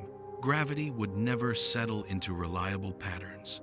Matter would not have time to gather. Structures would form and dissolve before they could grow. Complexity would be impossible. The universe avoided this fate, not by eliminating motion, but by regulating it. Expansion was smooth, cooling was gradual. The background radiation changed slowly enough that systems could adapt and build upon it. Stability emerged from patience. This patience is not intentional. It is a consequence of scale. When processes unfold across billions of years and across all of space simultaneously, sharp transitions soften, extremes average out, violent beginnings stretch into gentle continuities. The result is a universe where the deepest layers change the slowest. And that slowness is what makes everything else possible. It is tempting to think of the early universe as a chaotic phase that ended once stars and galaxies formed, as if order arrived and replaced instability. But that framing is misleading. The early universe did not stop being dynamic. It learned how to be dynamic without tearing itself apart. The background radiation is evidence of that learning process. It marks the moment when the universe crossed a threshold from a state where interactions were too frequent and violent to allow structure, into a state where interactions became rare and gentle enough for patterns to persist. This threshold did not silence the universe. It slowed it down. And slowing down, in cosmic terms, is the difference between destruction and creation. Once you recognize this, stability begins to look less like rest and more like rhythm. A rhythm so even it disappears into the background. A rhythm so constant it feels like nothing, but it is always there. This reframes how we think about quiet in the universe. Quiet is not when activity stops. Quiet is when activity becomes predictable. The background radiation does not announce itself because it does not surprise anything anymore. It follows the same rules everywhere. It changes at the same rate across all of space. It does not introduce shocks or disruptions. It provides a reliable floor, and systems thrive on floors. Every complex structure, whether a galaxy or a living organism, requires boundaries within which variation can occur safely. Too much unpredictability, and the system collapses. Too little, and it stagnates. The universe found a narrow path between those extremes. The background radiation sets the temperature of emptiness. It tells matter how cold space is allowed to be at any given time. It defines the thermal environment in which stars radiate, planets cool, and molecules vibrate. Without this slowly cooling background, energy would have nowhere to dissipate. Heat would not flow meaningfully. Time would not have a clear direction. The arrow of time itself is tied to this gradual cooling. As the universe expands and the background radiation loses energy, processes move from higher energy states to lower ones. This one-way flow creates irreversibility. It distinguishes past from future. In this sense, the background is not just a passive remnant, it is a clock. Not a ticking clock with seconds and minutes, but a thermodynamic one, a steady, cosmic measure of how far the universe has traveled from its beginning, and that clock never stops. It ticks silently, marking time by cooling rather than by sound. This helps explain why the universe feels stable even as everything within it changes. There is a deep continuity beneath the surface, a slow, unwavering trend that gives direction to all other motion. When you look at the night sky, you are not just seeing light from distant stars. You are seeing structures suspended inside a larger process, one that began in extreme heat and continues as gradual cooling. Everything you recognize exists within that gradient. This continuity is easy to miss because it operates below the level of events. Stars exploding are events. Galaxies colliding are events. Planets forming are events. The background radiation is not an event. It is the condition that makes events intelligible. Without it, there would be no baseline against which change could be measured, no sense in which something becomes colder, slower, or more diffuse over time. Stability, then, is not the absence of motion. It is the presence of a consistent trend. And that trend is so smooth, so deeply embedded that it fades from awareness entirely. This is why the universe can feel both calm and restless at the same time.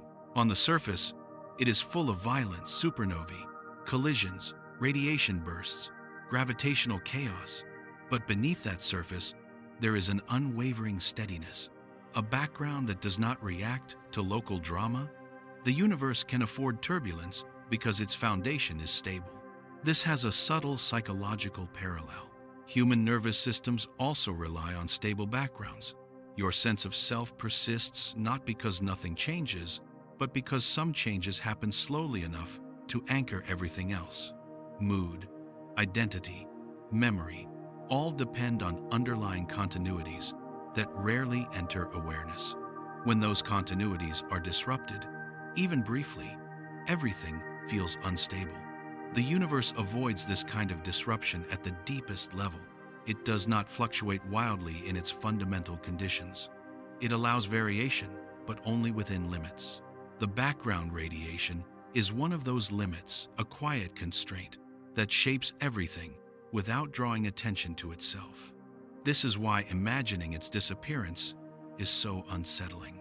A universe without this background would not just be colder or emptier, it would be directionless. There would be no clear thermodynamic flow, no gentle gradient guiding processes forward. Time would lose its texture. Stability, paradoxically, is what allows change to feel meaningful rather than arbitrary. And meaning, even in physics, depends on reference points. The background radiation is one of the deepest reference points the universe has. It does not tell you what will happen next.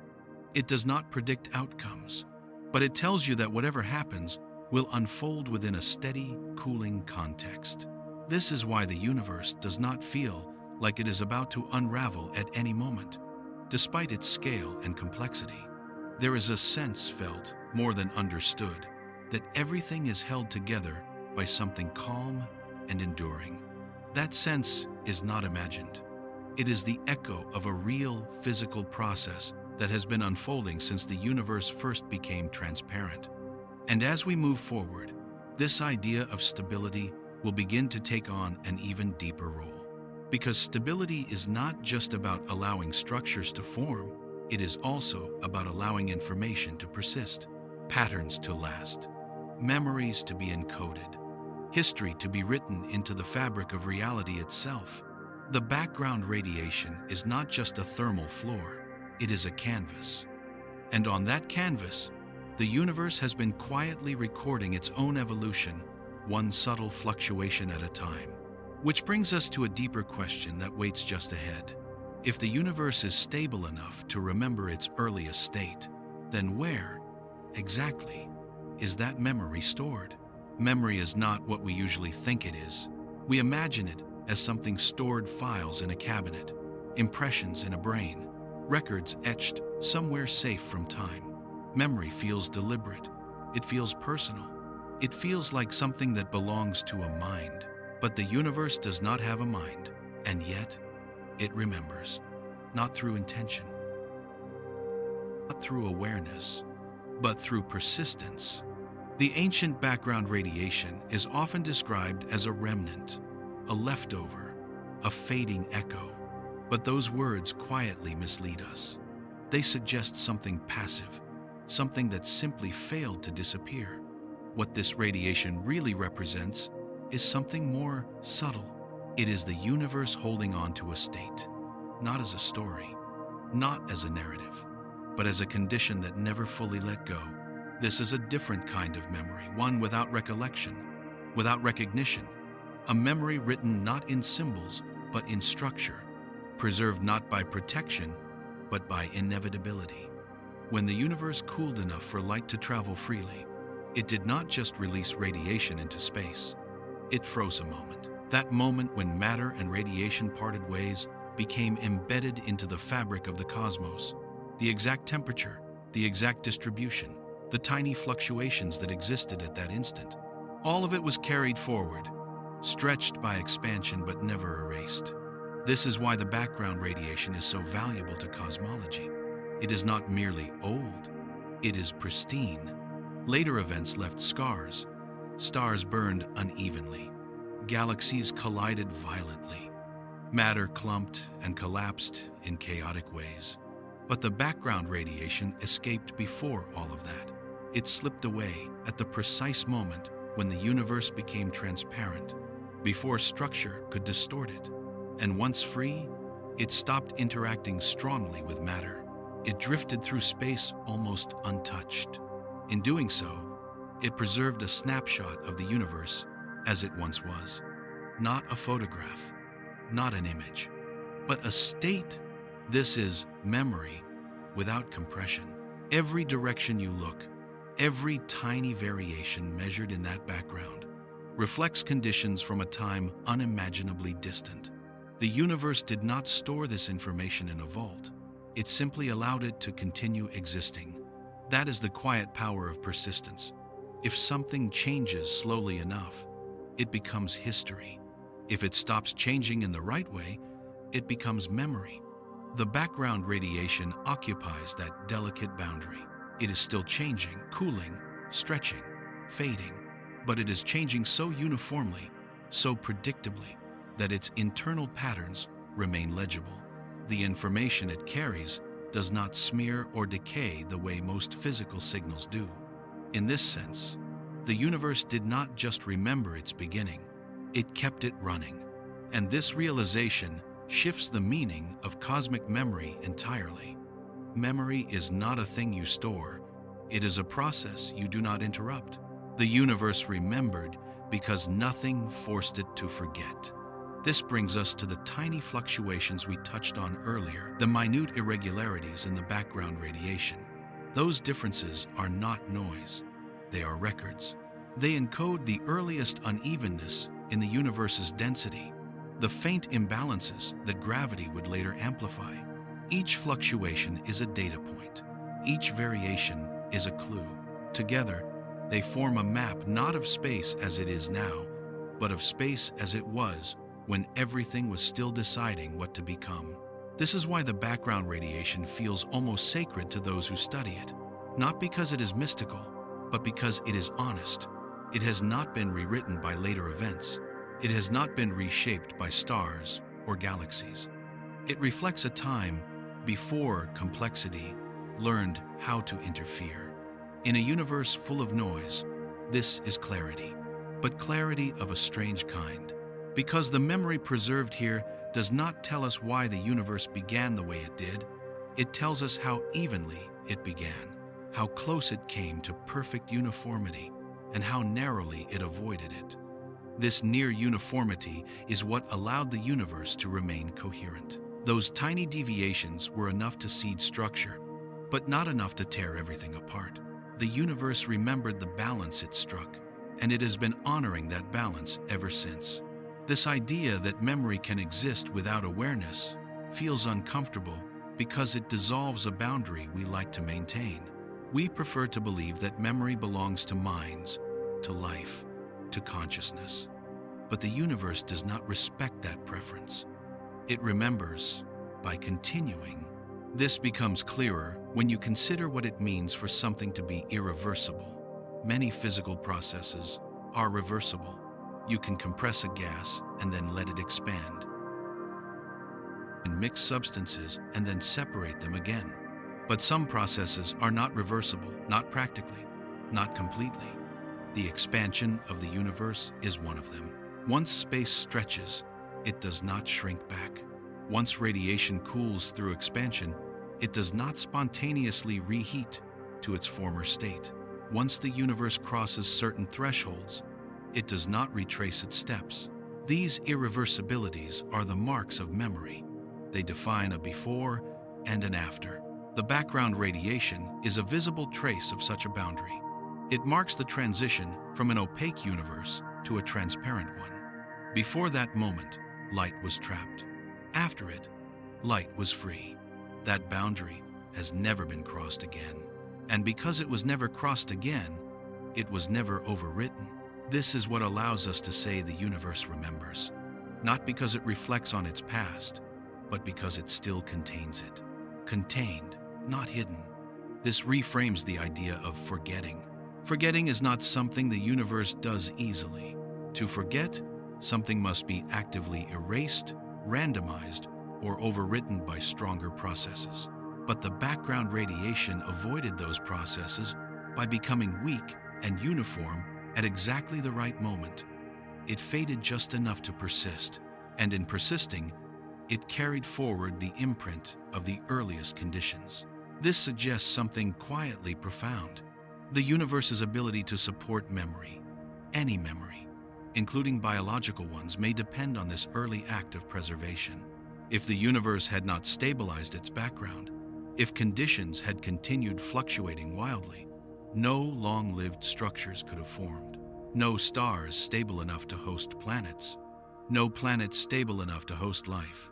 No environments consistent enough to support minds that remember. Memory, in this sense, is not an accident of biology. It is a consequence of cosmic stability.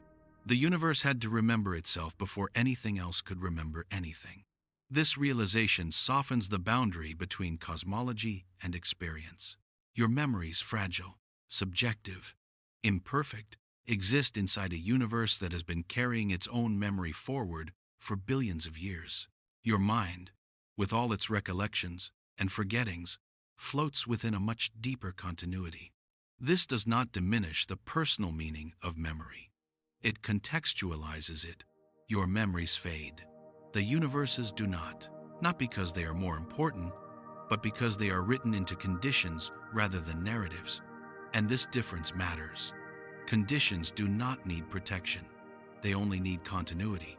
As the universe expanded and cooled, it preserved the background radiation by allowing it to become background, to step out of the way of dramatic events.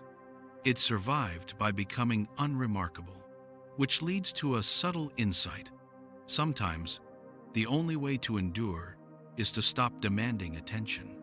The universe learned this early. It learned to carry its origins quietly, beneath everything else, so that they could remain intact. And now, billions of years later, you live inside that quiet endurance, not aware of it, not listening to it, but supported by it. And as we continue forward, following how this cosmic memory interacts with perception and awareness, another question begins to form, one that touches something deeply human. If the universe remembers without consciousness, then what role does consciousness actually play in remembering at all? There is a quiet shift that happens after midnight. Not dramatic, not measurable, just a subtle change in how the world feels. The same room, the same walls, the same air, and yet something loosens. Time stretches. Thoughts wander more freely. Memories surface without invitation. The future feels distant, while the present grows thin and porous. You become aware of yourself not as an actor, but as a presence awake inside something vast and indifferent. Many people describe this sensation the same way, even if they use different words. The night feels older, not darker, not colder, older. This feeling does not come from superstition. It does not require belief. It appears reliably. Across cultures and eras, whenever human activity recedes enough for the background to take over. Because day and night are not just changes in light. They are changes in signal. During the day, the world is crowded with variation. Movement everywhere.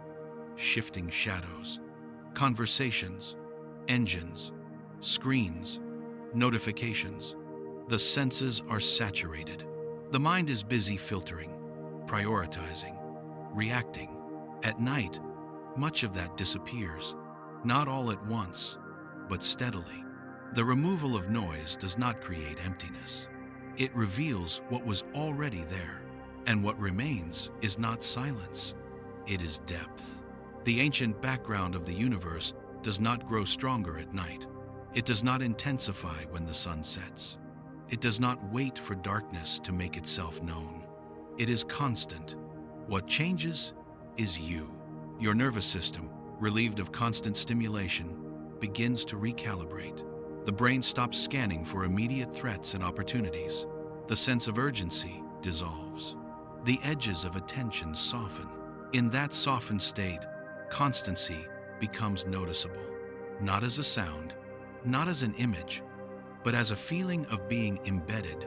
This is why the night feels heavier, not oppressive, just weighty, as if the present moment has more thickness than it did before, as if time itself has slowed enough for something beneath it to press gently upward. That something is not a thought. It is context. The night strips away local distractions and leaves you alone with the baseline reality that was always supporting everything else. The ancient background, the one you never hear, never see, never consciously register, becomes the dominant presence simply because everything else has quieted down. This is not mystical. It is neurological. The brain interprets the absence of change as depth. When stimuli decrease, internal signals gain relative prominence. Bodily rhythms, breathing, heartbeat, temperature become more noticeable, and beneath those rhythms lies a deeper steadiness, one that does not originate inside you. The universe does not go to sleep. It never has. But you are built to rest when variation drops. This creates an interesting overlap between biology and cosmology. Your circadian rhythms evolved under a sky that never truly went silent. Long before artificial light, long before modern noise, nights were already filled with subtle constancies: wind, distant water, insects, temperature gradients, the slow rotation of the planet itself. All of those rhythms were layered on top of a much older, much steadier background. Your nervous system learned to relax inside that layering. Silence, in the absolute sense, would have been unnatural. This may explain why complete silence often feels disturbing rather than calming. In soundproof rooms, in deep isolation, when all external input is removed, the mind becomes restless. It searches for reference points. It amplifies internal noise. Absolute absence is not comforting. Continuity is. The night offers continuity without demand. It does not flood your senses. It does not ask for reaction. It allows the background to do what it has always done: exist evenly, patiently, without interruption. And that existence feels old. Older than schedules, older than obligations, older than identity. The day feels recent because it is shaped by activity, by intention, by plans and consequences. The night feels ancient because it strips those things away and leaves you with a reality that does not care what time it is. In this sense, the night does not feel old because it reminds you of the past. It feels old because it reminds you of continuity.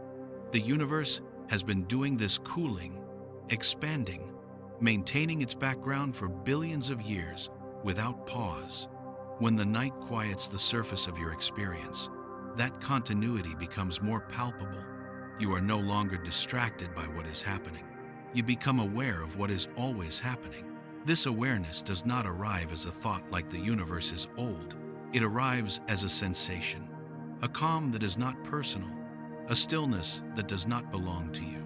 You feel held, not protected, not guided, just placed. This placement can be comforting or unsettling, depending on your state of mind. For some, the night brings peace. For others, it brings anxiety. The difference is not the universe. It is the relationship between attention and constancy. When you resist the absence of change, the background feels oppressive. When you allow it, the same background feels supportive. This is why insomnia often carries a sense of existential weight. Lie awake at night, unable to drift into unconsciousness. The lack of distraction forces you into contact with the baseline of existence. Thoughts slow down. Worries stretch out. Time loses its edges. You are not tired in the usual way. You are exposed. The mind, deprived of novelty, begins to wander into larger questions, not deliberately, but inevitably. Origins, endings, meaning, time. the feeling that something vast is continuing without you. These thoughts are not caused by the night. They are revealed by it. The night does not add depth.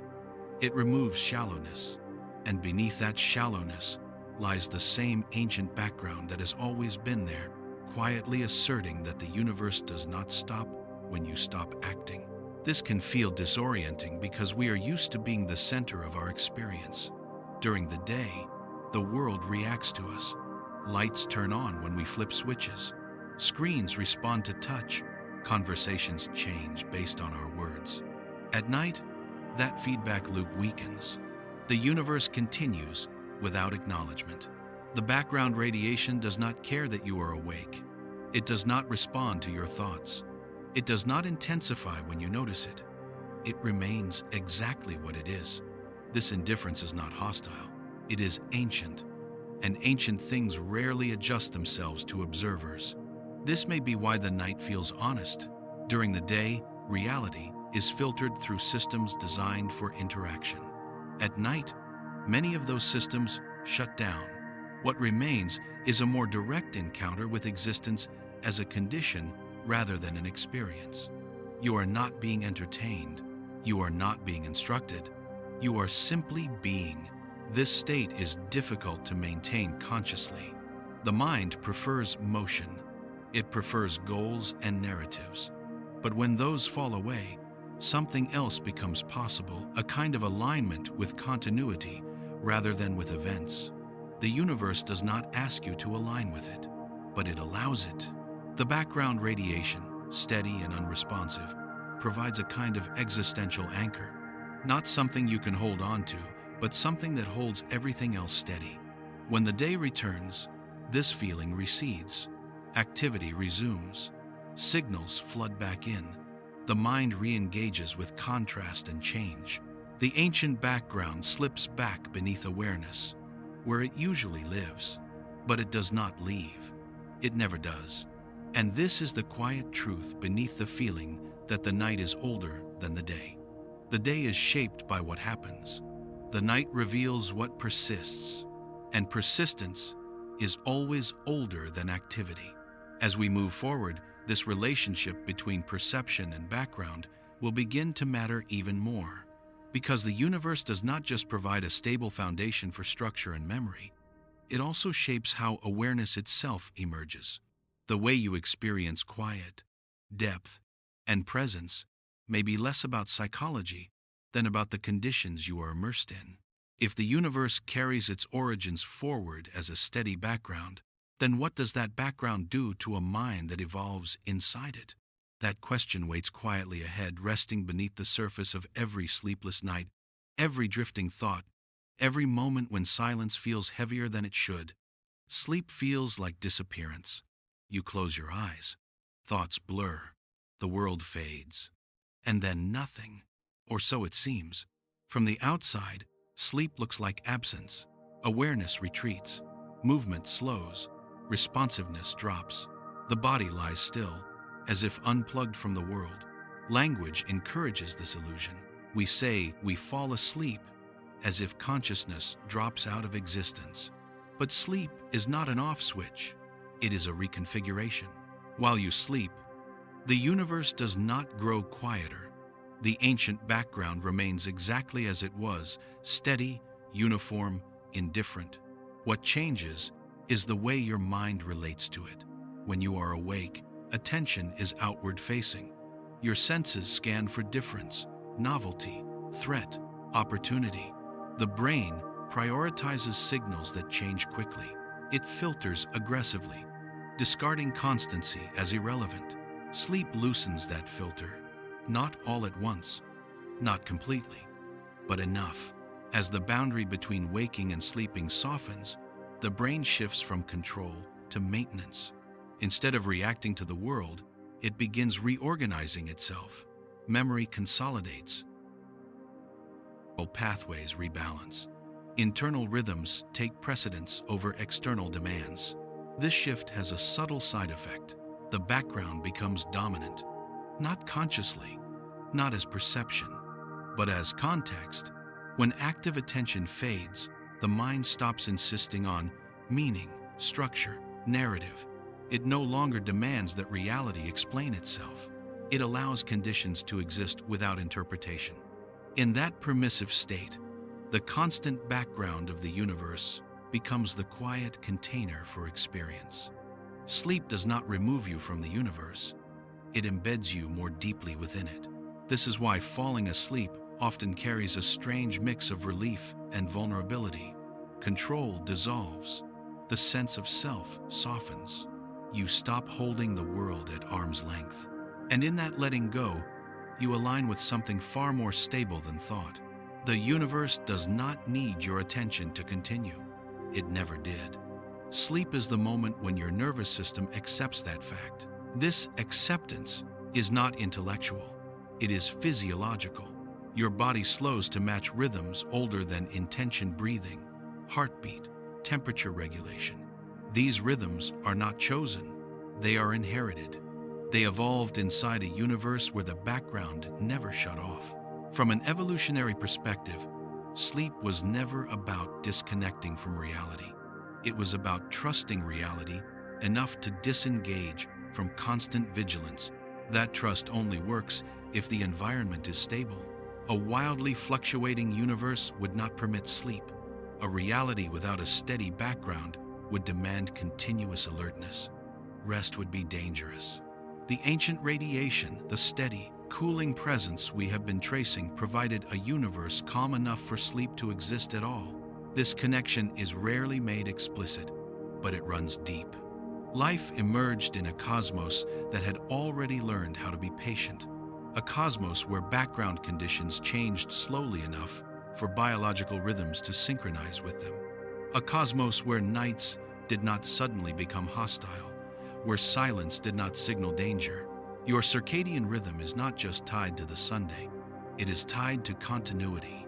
Sleep aligns you with that continuity. When you drift towards sleep, the brain reduces sensitivity to change. Sudden noises still wake you, but only because they break the expected pattern. Steady signals fade further into irrelevance. This is why repetitive sounds can induce sleep. The brain recognizes consistency and relaxes its grip. It stops monitoring. The ancient background of the universe is the ultimate steady signal. It is not strong enough to induce sleep on its own, but it sets the baseline against which everything else is measured. It is the floor beneath experience, the reason the absence of novelty feels safe rather than alarming. Sleep does not bring you closer to that background in space. It brings you closer in relation. As awareness withdraws, interpretation loosens. The mind stops trying to label, categorize, and explain. It allows reality to exist without being turned into a story. In that state, the universe does not feel empty. It feels continuous. This continuity is why sleep is restorative, not because nothing happens, but because the body and mind operate inside a stable framework that does not demand attention. They can repair, reorganize, and recalibrate without interruption. The background radiation does not guide this process. It does not instruct cells or neurons, but it provides the conditions that make such processes reliable. A stable universe allows predictable biology, and predictable biology allows sleep. This becomes clearer when you consider how sleep breaks down under unstable conditions. Extreme environments, intense noise, erratic temperature, unpredictable danger disrupt sleep profoundly. The nervous system cannot afford to let go when the background cannot be trusted. The universe, on its largest scale, is trustworthy, not benevolent, not caring, but consistent. That consistency is enough. This may explain why people often describe sleep as falling into something rather than shutting down. There is a sense of being carried, of being held by a process larger than the self. That feeling is not imaginary. It reflects the reality that when consciousness steps back, the universe does not disappear. It continues exactly as it was, providing a steady container for whatever happens next. Dreams arise inside that container. They feel vivid, strange, emotional, but they are bounded. They do not spill into chaos because the underlying conditions remain stable. Even in the most surreal dreams, there is continuity. A sense that something holds the experience together, that something is not meaning, it is not logic, it is background. The universe does not participate in your dreams, but it makes dreaming possible by never turning off. When you wake, the shift feels abrupt. Awareness snaps back. Attention floods outward. The world seems to reappear, but nothing actually returned. You did. The universe never left. This realization reframes sleep from absence to alignment, from loss of awareness to release of control, from darkness to immersion. Sleep is what happens when you stop insisting that reality speak to you, and the universe, in return, does what it has always done. It holds. As we continue forward, this relationship between background and awareness will deepen further, because sleep is not the only state where the mind loosens its grip. There are moments rare, fleeting, when waking consciousness itself begins to drift, when boundaries soften without sleep, when the background rises gently into awareness without overwhelming it. Those moments are not accidents. They are hints. Hints that the mind did not evolve against the universe's steadiness, but inside it, and that raises a quiet, unsettling possibility.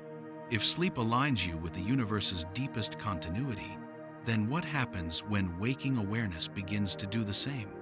There is a quiet assumption hidden beneath how we talk about calm. We tend to think calm is something achieved after disturbance. That peace arrives when noise is reduced. That stillness is the reward for effort. But the universe does not wait for disturbance to end before it becomes calm. It was never waiting.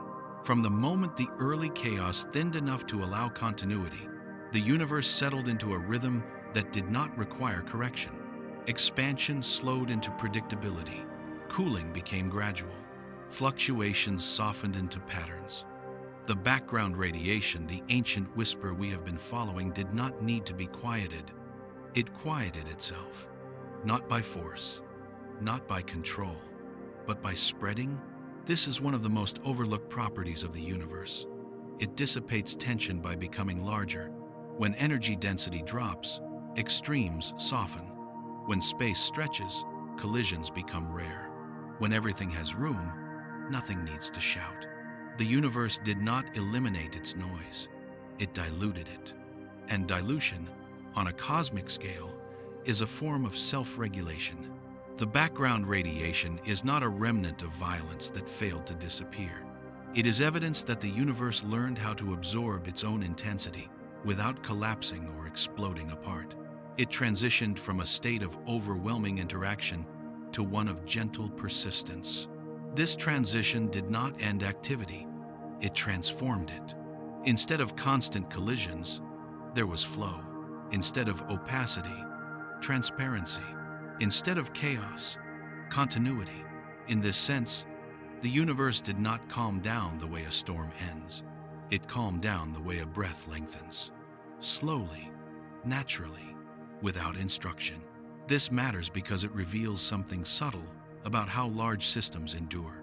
They do not survive by eliminating motion. They survive by distributing it. The background radiation is motion spread thin across everything. It is energy that has nowhere to gather, nowhere to spike, nowhere to overwhelm. It is tension diffused into steadiness. And steadiness, when sustained long enough, feels like rest. This is not rest in the human sense. The universe does not pause or recover, but it enters a mode where change is gentle enough to allow structure to emerge and persist. The universe soothes itself by never concentrating too much energy in one place for too long. Even stars, fierce as they are, burn by balancing opposing forces. Gravity pulls inward, radiation pushes outward. Stability emerges not from dominance, but from equilibrium. The background radiation participates in this equilibrium quietly. It does not balance individual stars or galaxies directly, but it sets the broader thermal and energetic context in which balance is possible. Without it, extremes would dominate. This self-soothing quality is easy to miss because it does not announce itself as order. It appears as boredom, as uniformity, as something too subtle to matter. But boredom, on a cosmic scale, is a triumph. A universe that is too interesting collapses quickly. A universe that is too dramatic does not last long enough for complexity to form. Longevity requires restraint. The universe exhibits restraint everywhere you look. Expansion is smooth. Cooling is slow. Change is incremental. This restraint is not imposed from outside. It is intrinsic, which suggests that calm is not the absence of motion, it is motion distributed in such a way that nothing breaks. This reframes how we think about peace. Peace is not silence. Peace is balance. And balance, once achieved, does not require constant maintenance if the system itself favors diffusion over concentration. The background radiation is the clearest signature of this tendency. It shows us that the universe prefers to spread energy evenly rather than allowing it to accumulate dangerously. It cools by expanding, not by shutting down. This preference may feel abstract, but it has consequences everywhere. It allowed gravity to work slowly instead of violently. It allowed matter to clump gently instead of catastrophically. It allowed time to unfold in one direction rather than oscillating chaotically. In a universe that did not soothe itself, time would not feel smooth. Processes would not be predictable. Cause and effect would blur. Continuity would be impossible. Instead, the universe chose through its dynamics, not through intent, a path of gradualism, a path where changes are slow enough to be meaningful. This is why the universe feels calm beneath its surface violence. Supernovae explode, galaxies collide, black holes consume. But these events occur within a framework that absorbs them without destabilizing the whole. The background radiation does not react to these dramas. It does not flare or dim in response. It continues cooling, expanding, indifferent to local extremes. That indifference is not neglect, it is resilience. The universe does not need to manage every disturbance. It allows disturbances to exist within limits. It trusts its own scale to handle them, and that trust is built into the background. This may help explain why human minds find comfort in steady, repetitive environments, why gentle rhythms soothe, why uniform sounds rain, wind, distant waves encourage rest. Your nervous system evolved inside a universe that solved instability by smoothing it out. It learned that steadiness means safety, not because someone taught it, but because steadiness persisted. When you encounter a stable background, your body relaxes. It recognizes a familiar pattern, change that will not escalate. The universe has been modeling this pattern since its earliest moments. It does not demand attention. It does not escalate unpredictably. It does not reverse direction without warning. It simply continues. This continuation is what allows everything else to happen without tearing reality apart. And here is where the idea becomes quietly unsettling. If the universe soothes itself naturally, if calm is built into its deepest behavior, then agitation, tension, and disruption are surface phenomena. They are local, temporary, contained. Beneath them lies a steadiness that does not need to be created. It already exists. This steadiness does not solve problems. It does not erase suffering. It does not intervene, but it provides a backdrop against which all resolution occurs. Without it, there would be no time for things to settle. The universe's ability to soothe itself is what allows it to endure. And endurance, on cosmic scales, is the rarest achievement of all. As we move forward, this idea of self-soothing will begin to intersect with something more intimate. Because the universe does not just soothe itself thermodynamically, it also creates conditions where awareness, fragile, temporary, biological, can emerge without being overwhelmed. And that brings us to a delicate transition. The universe learned how to remain calm enough to persist. Then what does that calm do to the minds that evolve inside it? The answer to that question does not arrive loudly. It arrives slowly, like sleep itself, through states where awareness loosens, attention drifts, and the background begins to feel less like nothing and more like support. There is a particular kind of noise that makes the body tense. Sharp sounds, sudden changes, irregular patterns that demand reaction. Your nervous system is finely tuned to this kind of disturbance. It tightens muscles. It elevates attention. It prepares for action. Noise, in this sense, is not just unpleasant.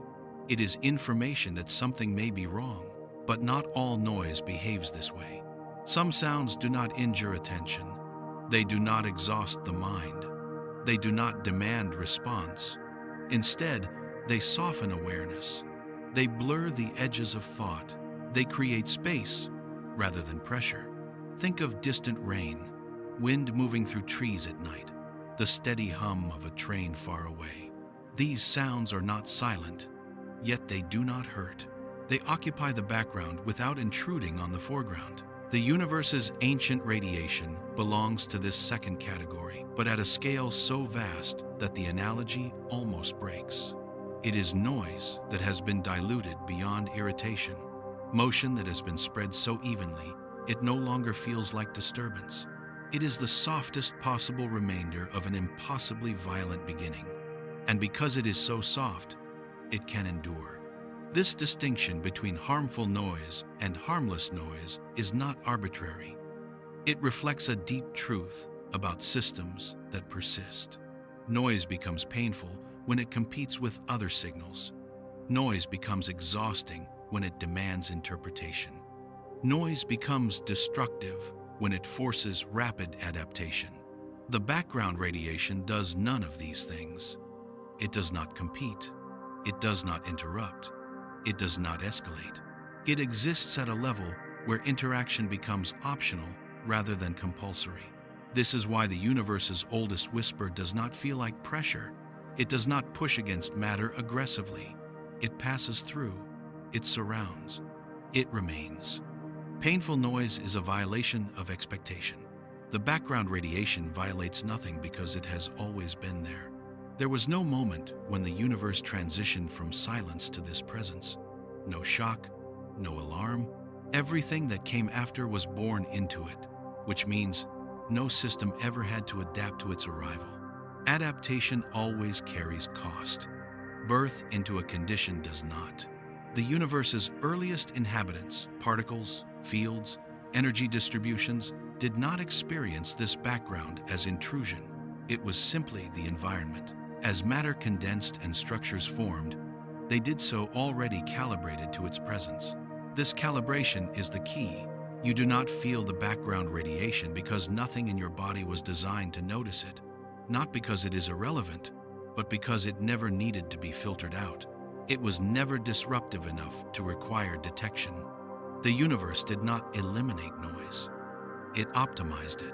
This optimization did not require intelligence or intent. It emerged naturally from expansion and cooling. Energy spread, interactions weakened, extremes softened. What remained was motion gentle enough to persist without damage. The result is a kind of cosmic hum that does not irritate the systems embedded within it. This challenges a common assumption that quiet is the absence of activity. In reality, quiet is activity that no longer demands response. The universe did not become calm by stopping. It became calm by slowing and spreading until its motion fell below the threshold of disturbance. This is why the background radiation does not produce friction. It does not heat objects. It does not destabilize or excite matter in noticeable ways. It exists at a temperature so low, an energy so evenly distributed, that it barely interacts at all. And interaction, more than presence, is what causes pain. Pain arises when systems are forced to react faster than they can adapt, when signals arrive too intensely, too unpredictably, too insistently. The universe learned, early on, to avoid this mode of existence. It learned to be gentle by becoming large. This gentleness is not passive, it is engineered by scale. Energy is spread across everything, no single point bears too much of it. When motion is uniform, no region experiences shock. The background radiation is the ultimate example of this principle. It is energy so widely distributed that it cannot injure anything. And because it cannot injure, it does not need to be resisted. This lack of resistance is important. Every system that endures does so by minimizing internal resistance. Friction erodes. Conflict exhausts.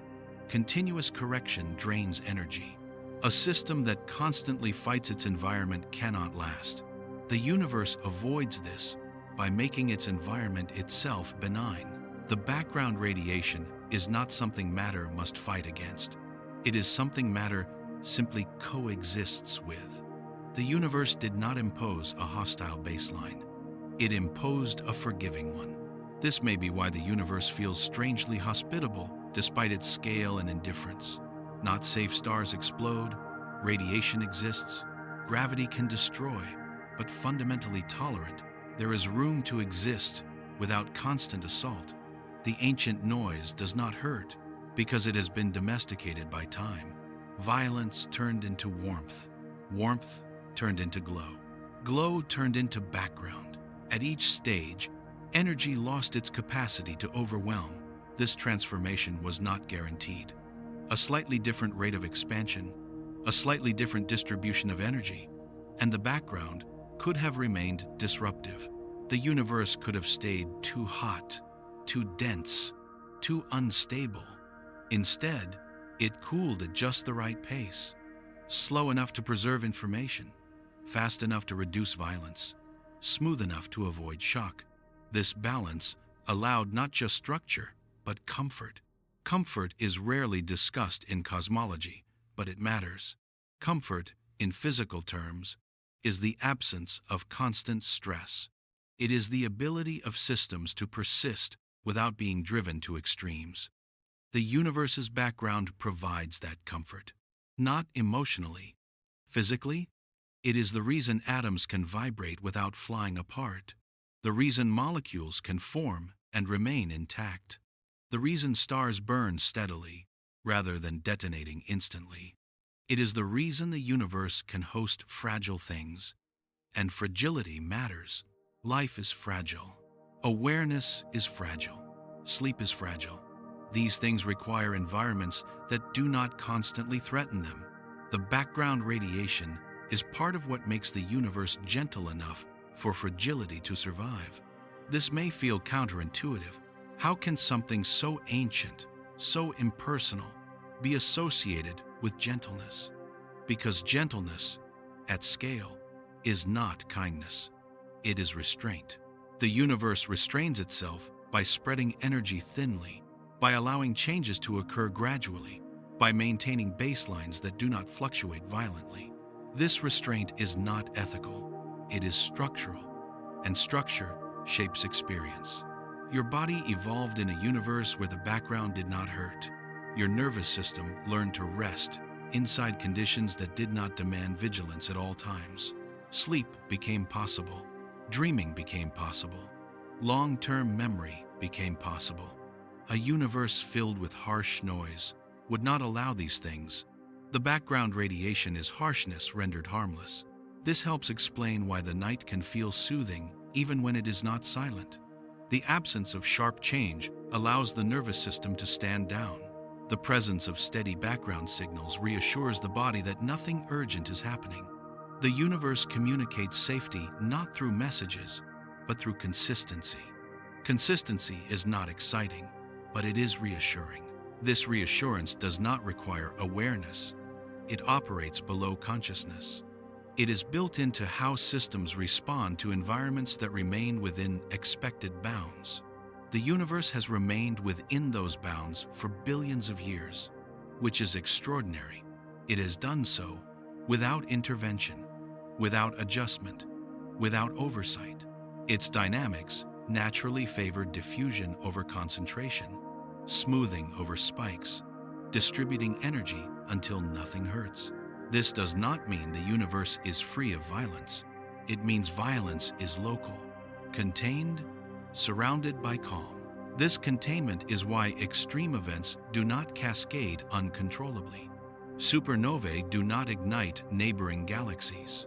Black holes do not consume the universe. Disturbances dissipate into a background that absorbs them. The background radiation is part of that absorption. It does not react. It does not amplify. It simply remains. Remaining, sometimes, is the most stabilizing act possible. And here is the quiet turn in perspective. We often think of noise as something to be eliminated before peace can exist. But the universe suggests a different model. Peace does not require silence. It requires noise that no longer demands response. The ancient background is not silence. It is noise that learned how to stop hurting. And that transformation from violence to gentleness, from intensity to steadiness, is one of the most important transitions the universe ever made. Because without it, nothing fragile could endure. As we move forward, this idea of gentle persistence will begin to intersect with something deeply human. Because if the universe can carry a background that never hurts, what does it do to minds that are sensitive, finite, and temporary minds that evolved inside that gentleness without ever noticing it? The answer is not dramatic. It is subtle. It emerges in moments of rest, of quiet awareness, of drifting thought, moments when the background stops feeling like nothing and starts feeling like support. And that is where the story continues. There is a quiet fear that surfaces in moments of stillness. Not panic, not dread, just a subtle sense of separation. The feeling that when everything else goes quiet, you are left exposed alone with your thoughts, alone in the dark, alone inside a universe that does not notice you. This fear is understandable. Much of human experience is built around interaction. We define presence by response. If something does not react to us, we assume it is absent. If nothing answers back, we assume we have been left behind. But the universe does not operate on response. It operates on presence. And presence, unlike interaction, does not require acknowledgement. The ancient background we have been tracing, the steady, unending remnant of the universe's beginning, does not speak to you. It does not respond when you notice it. It does not intensify when you feel afraid or soften when you feel calm. It remains. And in remaining, it offers something far more fundamental than companionship. It offers continuity. From the moment the universe became transparent, from the instant radiation was free to travel without constant interruption, this background has filled every region of space. It has not moved aside for galaxies. It has not retreated for stars. It has not thinned around planets or bodies. It is here, not in front of you, not behind you, but everywhere you are. This is not metaphor. Right now, as you sit or lie still, ancient radiation passes through your body without resistance. It does not interact strongly enough to be felt. It does not alter your cells. It does not announce itself, but it is present. And it always has been, which means that from a physical standpoint, there has never been a moment when you were truly isolated from the universe. Isolation is a psychological experience, not a cosmic one. The universe has never stepped away from you. This idea can feel counterintuitive because we associate connection with communication. We expect presence to be interactive. We want feedback. We want signs that something sees us, hears us, responds to us. The universe offers none of that. And yet, it never withdraws. It surrounds without engaging. It supports without instructing. It persists without reacting. This form of presence is easy to overlook because it does not satisfy emotional expectations. It does not reassure in words.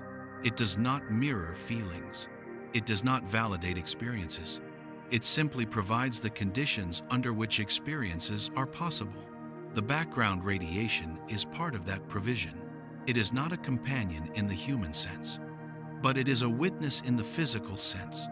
It has been present through every transformation the universe has undergone, through the formation of the first atoms, through the ignition of the first stars, through the assembly of galaxies, through the emergence of planets, chemistry, life, and awareness.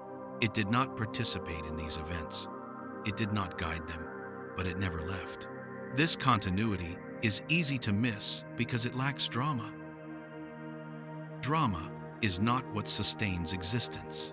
Consistency is. The universe's background does not judge events as significant or insignificant. It does not elevate some moments over others. It does not react to novelty or tragedy. It treats everything the same. And this impartiality is precisely what allows everything to coexist. You are not singled out, but you are not excluded. You are embedded.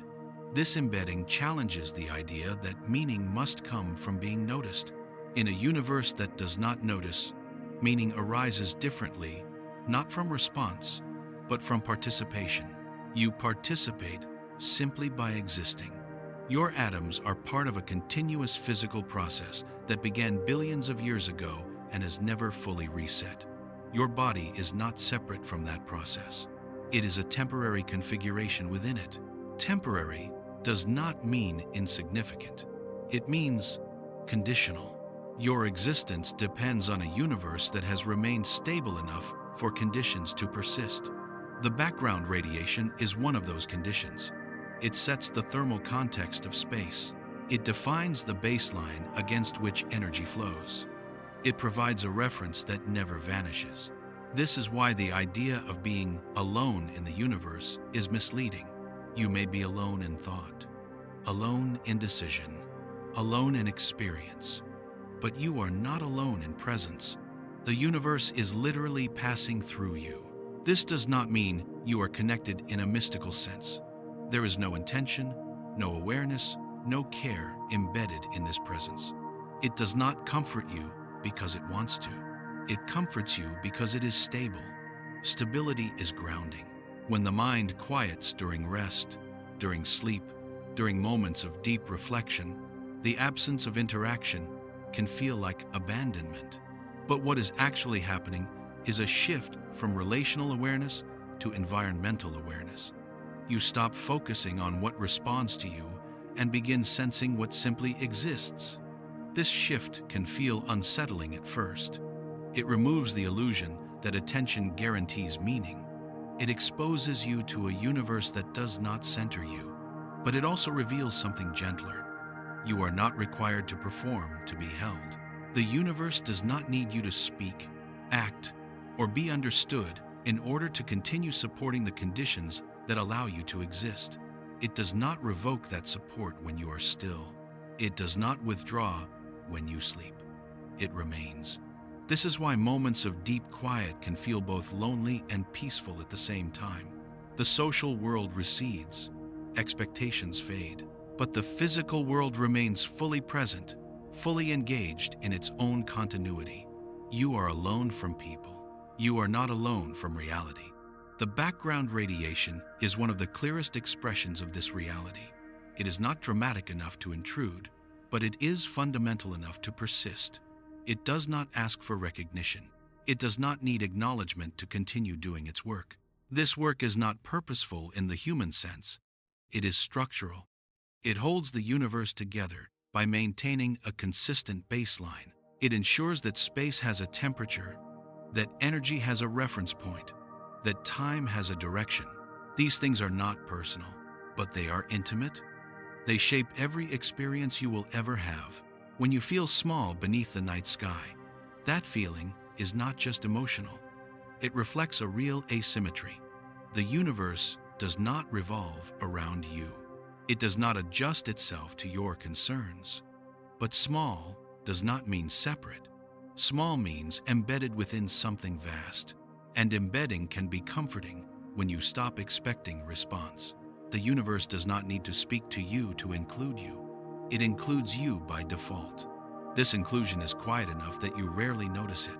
It becomes visible only when other forms of engagement fade, when voices stop, when lights dim, when movement slows. In those moments, the absence of interaction can be misinterpreted as emptiness. But emptiness is not what remains. What remains is presence without attention. This presence does not solve problems. It does not answer questions. It does not remove uncertainty, but it does something subtler. It assures continuity. No matter what you think, feel, or do, the universe continues in a way that is smooth enough to support you. Not because it cares, but because caring is not required for support.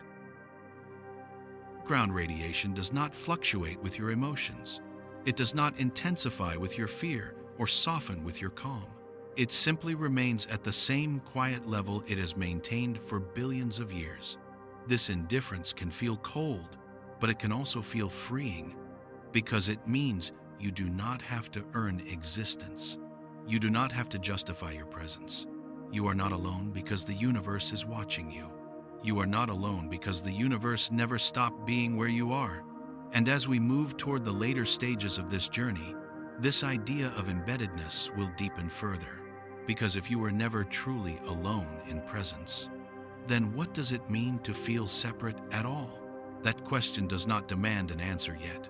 It lingers like the background itself, quiet, persistent, waiting beneath the surface of awareness. And as we continue, we will begin to see how this constant presence shapes not just structure and stability, but the very way the universe returns to itself again and again without ever closing the loop. There is a moment that arrives quietly, without announcement. It does not come from effort. It does not come from insight. It does not come from trying to understand anything at all. It arrives when you stop insisting that listening must involve ears. Most of your life, listening has meant filtering, separating signal from noise, paying attention to what changes, and ignoring what stays the same. You have learned very efficiently to tune out the constant so you can react to the unexpected. That skill keeps you alive, but it also hides something, because the most persistent features of reality never change enough to announce themselves. They do not compete for attention. They do not rise above the threshold that demands reaction. They wait beneath it. When we talk about listening to the universe, the phrase can feel misleading. It suggests effort, focus, intensity, as if the universe were speaking quietly and you simply needed to strain harder to hear it. But that is not how the background reveals itself. The ancient radiation does not become clearer when you concentrate. It does not step forward when you search for it. It does not reward attention. In fact, attention often gets in the way, because attention is trained to look for difference. The background is sameness. To encounter it not intellectually, but experientially, you have to stop listening in the usual way. You have to let go of the need for signal. This is why the background is most noticeable in states where effort drops, when the mind relaxes its grip, when the constant scanning for meaning, threat, and novelty slows down. It happens late at night. It happens just before sleep. It happens during moments of quiet awareness, when nothing in particular demands response. In those moments, listening changes character. It becomes passive. You are no longer trying to hear something. You are allowing yourself to notice what remains when nothing else is competing. And what remains is not a sound, it is a steadiness.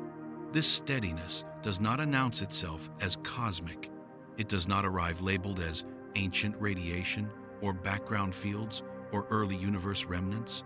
It arrives as a feeling of continuity, of being inside something that does not flicker or respond. You may interpret it as calm, or as heaviness, or as depth. The interpretation varies, but the source is the same. It is the recognition felt, rather than thought, that there is a layer of reality that does not change when you do. This recognition is subtle because it does not sharpen awareness, it softens it. Sharp awareness seeks edges. Soft awareness notices fields. The background radiation belongs to a field, and fields are not experienced through focus. They are experienced through relaxation. This is why meditation, rest, and drifting states often produce similar sensations across cultures, even when explanations differ. People report feeling held, immersed, or connected, not because they accessed hidden information, but because their attention stopped excluding constancy. They did not discover something new. They stopped ignoring something old. This does not require belief. It does not require practice. It does not require interpretation. It happens accidentally when the body is tired, when the mind has run out of immediate concerns, when the environment becomes quiet enough. The universe does not become louder.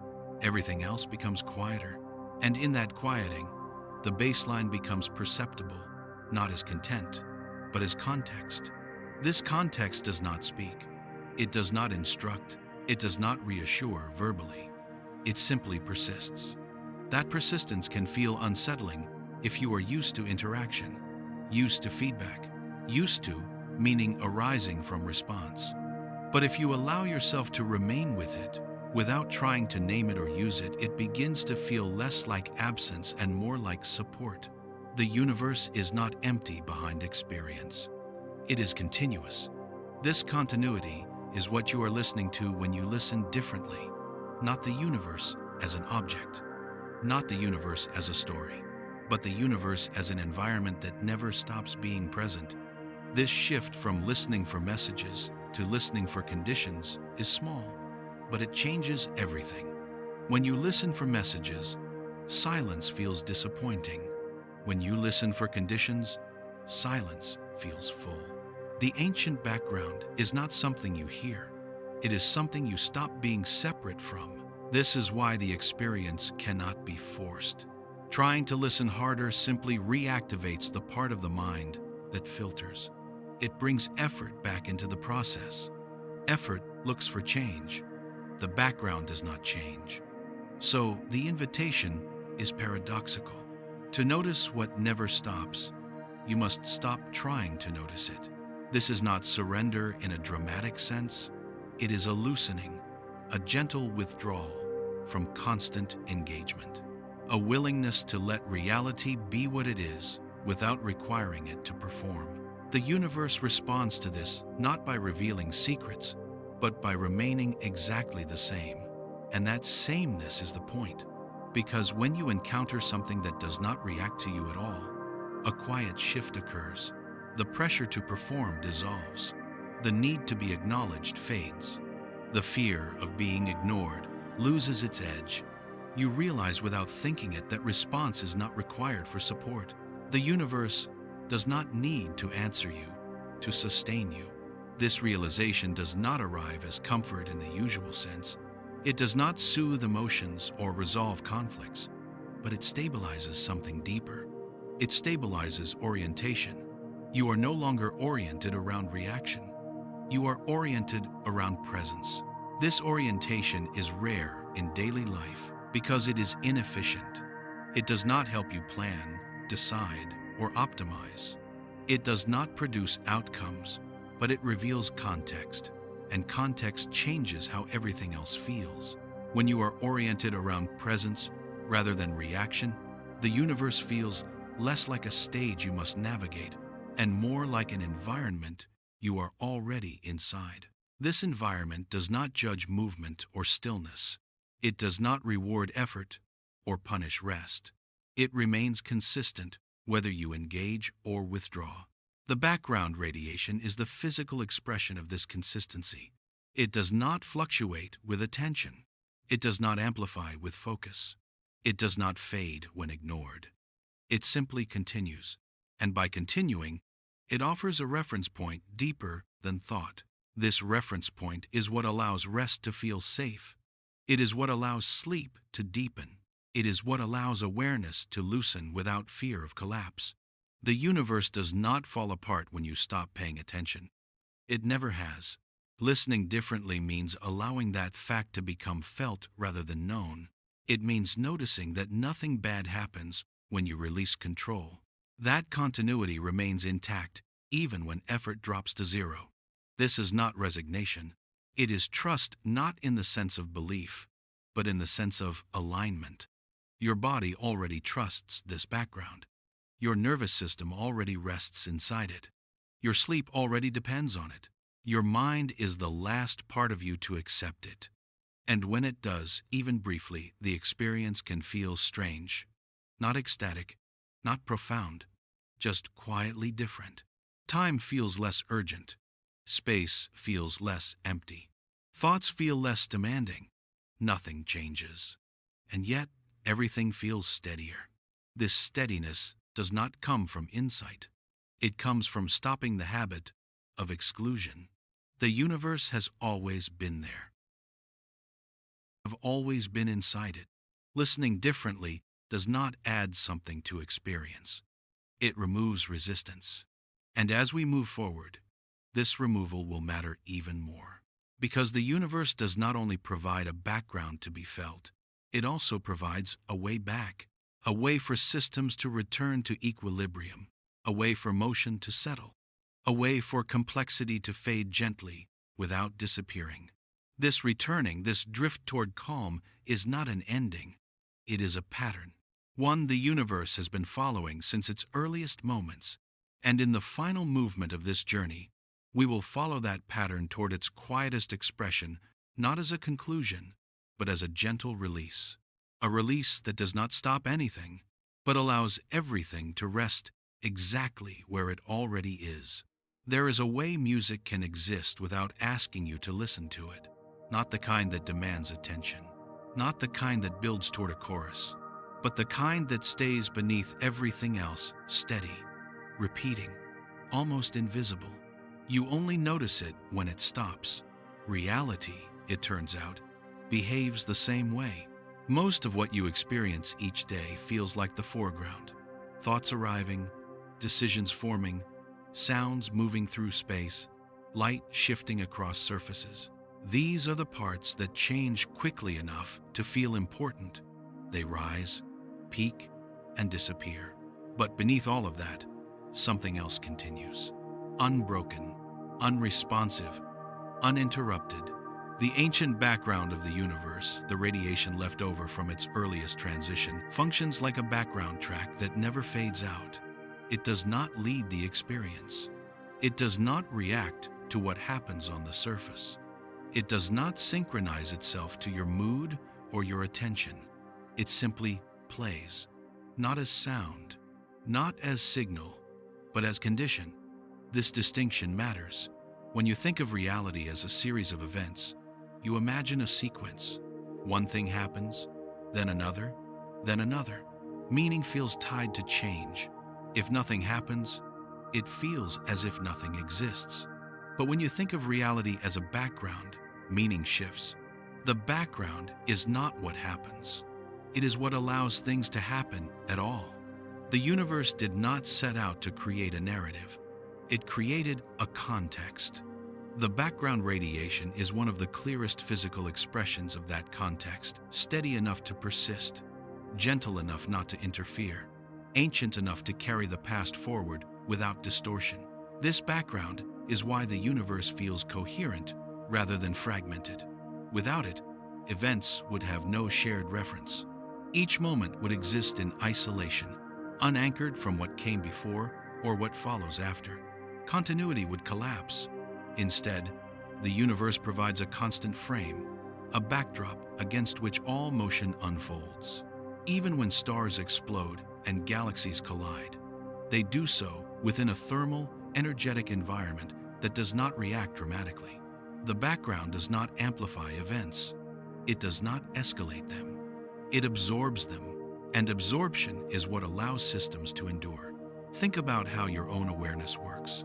When everything demands attention at once, you feel overwhelmed. When there is no background to absorb excess stimulation, stress builds quickly. But when there is a stable context, steady lighting, consistent temperature, familiar sounds, the mind relaxes. It does not need to monitor everything. The universe offers that same kind of stability, but on a scale so large it is easy to miss. Reality does not collapse into chaos every time something dramatic happens because it is buffered by a background that does not respond. It does not echo back the intensity of events. It does not reinforce disturbance. It remains neutral. This neutrality is not emptiness. It is capacity. The background radiation gives the universe somewhere for energy to go without causing damage. It gives time a direction without rushing it. It gives space a temperature that does not fluctuate wildly. It is the reason the universe can host extremes without becoming extreme itself. In this sense, reality behaves less like a story and more like a soundscape. Events are notes. Processes are rhythms. Structures are harmonies. And the background is the track that keeps everything from falling apart when the music gets loud. You rarely notice this track because attention is drawn to melody. Melody cannot exist without something to sit on. Remove the background entirely, and even the clearest notes feel unstable. The universe never removes it. It keeps playing even when no one is listening. This is why silence can feel so different depending on context. Silence in a familiar place feels safe. Silence in an unfamiliar place can feel heavy. The difference is not the absence of sound, but the presence of a trusted background. The universe provides the deepest possible version of that trust, not emotional trust, but structural trust, a reliability that does not depend on intention or awareness. The background radiation does not promise safety. It promises consistency. Consistency is enough. It is enough for atoms to form, enough for chemistry to persist, enough for life to emerge and continue. Without a stable background, every system would be forced to react constantly. Nothing could rest. Nothing could consolidate. Nothing could remember. The universe chose rest not by stopping, but by slowing. And that slowing is still happening. The background radiation continues to cool as the universe expands. Its energy decreases gradually, predictably. The track does not end. It fades slowly, so slowly that no living being will ever experience its silence. Even in the far future, long after stars have burned out and galaxies have drifted beyond contact, the background will remain, colder, fainter, but present. The universe does not conclude. It attenuates. This long attenuation is another reason the background feels like a track rather than a message. Messages are meant to be received, decoded, and understood. Tracks are meant to carry experience without demanding interpretation. The universe is not speaking to you. It is accompanying you. This accompaniment does not react to your choices. It does not intensify when you are alert or soften when you are tired. It remains steady, whether you struggle or rest. That steadiness can feel indifferent, but indifference at this level is what allows freedom. Because if the background were reactive, if it amplified emotion or intention, the universe would be unstable. Minds would not be able to let go. Systems would feed back on themselves uncontrollably. The background's refusal to respond is what allows everything else to respond. This is a difficult idea for a mind that evolved around feedback. We are used to environments that answer us. We speak, something replies. We act, something changes. The universe does not follow that pattern. It provides conditions, not conversations. And when you stop expecting conversation, the conditions become noticeable. Reality begins to feel less like a performance you must participate in and more like a space you can inhabit. This shift does not require understanding cosmology. It does not require knowing anything about radiation or expansion. It happens naturally in moments when attention loosens and effort drops. You feel it when you sit quietly without distraction, when you lie awake and stop trying to sleep, when you watch something repetitive long enough that it fades into the background. At those moments, the foreground thins, and the background becomes palpable not as sensation, but as support. The universe does not care that you are resting, but it allows it. That allowance is subtle. It does not feel like permission. It feels like absence of resistance. Nothing pushes back when you stop striving. Nothing collapses when you stop paying attention. The background holds. This holding is not personal. It does not vary from one being to another. It does not reward or punish. It simply persists. This persistence is what allows endings to be gentle rather than abrupt. It allows systems to wind down rather than shatter. It allows complexity to fade without vanishing instantly. Reality does not cut to black. It fades. The background radiation is the universe's fade. It is the reason there is no absolute silence, no true emptiness, no final frame where everything disappears at once. There is always something continuing beneath whatever ends. This reframes how we think about finality. Endings are local. Backgrounds are not. A star can die, but the universe does not end. A civilization can vanish, but the background remains. Life can conclude, but the conditions that allowed it to exist continue uninterrupted. This is not consolation, it is structure. The universe does not erase, it carries forward. And what it carries forward is not drama, not narrative, not meaning. It carries forward conditions. The background radiation is one of those conditions, a steady track that never resolves into a final chord, which is why listening for conclusions in the universe is always disappointing. There are none. There is only continuation at different levels of intensity. And this realization, once it settles, changes how quiet feels. Quiet stops being empty. Quiet becomes the moment when the background is all you can sense. Not because it has grown stronger, but because everything else has stepped aside. This is where the journey begins to narrow, not toward an ending, but toward a thinning. A reduction of foreground until only the most persistent elements remain. We are approaching that thinning now. Not a conclusion, not a resolution, but a drift. A slow release of detail, intensity, and insistence, until what remains is simply presence continuing, exactly as it always has. And in the final movement ahead, that presence will not reveal a secret. It will do something much quieter. It will let everything rest. There is a habit the mind has learned very well, to look for endings. A final sentence, a conclusion that closes the loop, a moment where everything makes sense and can be set down. This habit is useful in daily life. Tasks need to be completed. Stories need endings. Decisions need resolution. Without closure, attention remains tense, waiting. But the universe does not share this habit. It does not rush toward conclusions. It does not tidy itself into finished forms. It does not resolve its processes into silence. The universe moves differently. It tapers. It thins. It drifts. What we have been following, the ancient background radiation, the quiet presence that has never turned off, is the clearest example of this difference. It did not arrive as a completed message, and it will not depart with a final statement. It simply continues, becoming softer, colder, more diffuse, not ending, just changing its intensity. This is why the idea of a final chapter feels strange when applied to the universe. There are transitions, yes, thresholds, phases, but there is no moment where everything stops and announces that it is finished.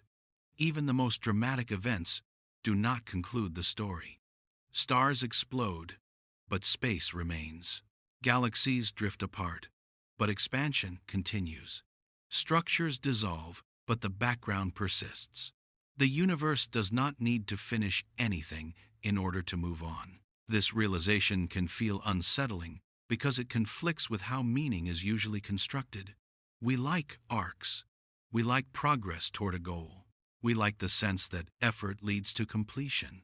But cosmic time does not reward effort with closure. It rewards patience with continuity. The background radiation embodies this patience. It has been cooling for billions of years, and it will continue cooling for billions more. It does not reach a destination where it can finally rest. Cooling is not a journey toward silence.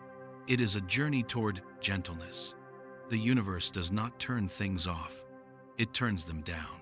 This difference matters deeply, especially when the mind is tired. When you are exhausted mentally or emotionally, the desire for an ending can become intense. You want something to resolve so that you can finally stop holding everything together. You want a clean break, a moment where the weight lifts because the story is over. The universe does not offer that moment, but it offers something else. It offers permission to stop pushing for it. Because if nothing in the universe truly finishes, then there is no requirement for you to finish either. No demand that everything must resolve before you are allowed to rest. The background radiation does not wait for resolution. It does not pause until the universe makes sense. It simply remains, providing continuity regardless of narrative completeness. This continuity creates a subtle freedom. You do not have to arrive anywhere to be held.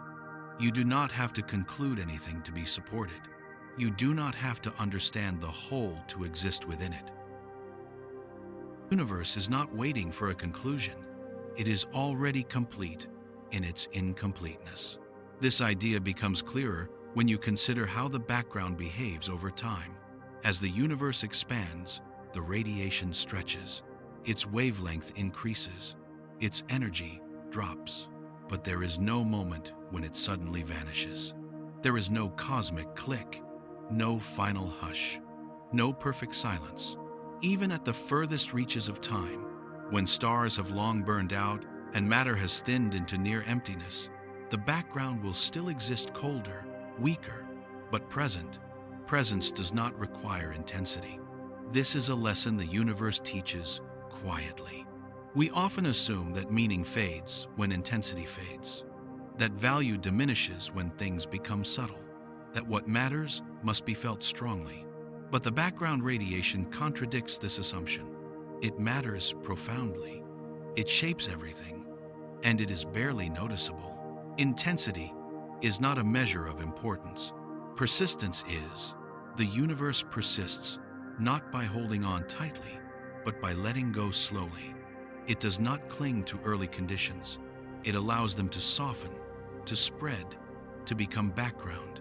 And in doing so, it carries them forward far longer than any dramatic event ever could.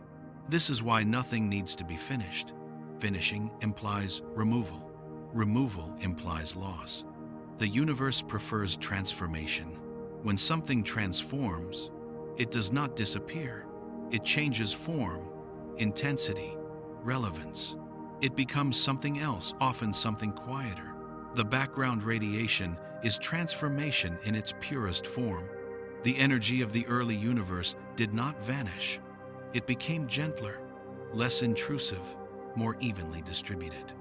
It became background, and background is not absence. It is what remains when everything else moves on. This reframes how we think about rest. Rest is not the end of activity. It is activity that no longer demands effort.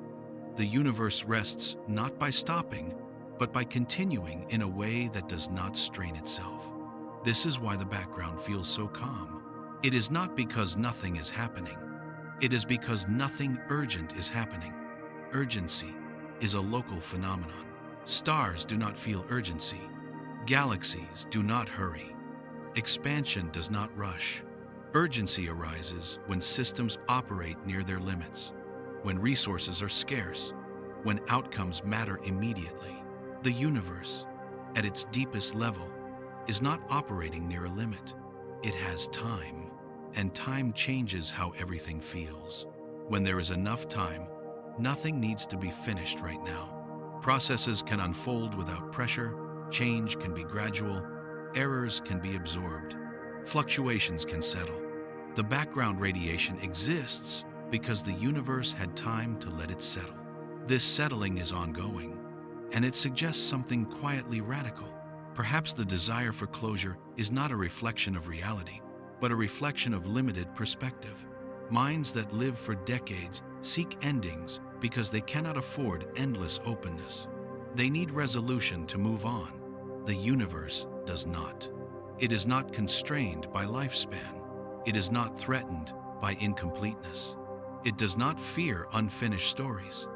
It allows things to remain open indefinitely. This openness is not chaos. It is continuity without demand. When you lie awake at night, thoughts looping without resolution, it can feel uncomfortable because the mind expects closure. It wants to finish the thought so it can rest. But the universe does not rest by finishing. It rests by continuing gently.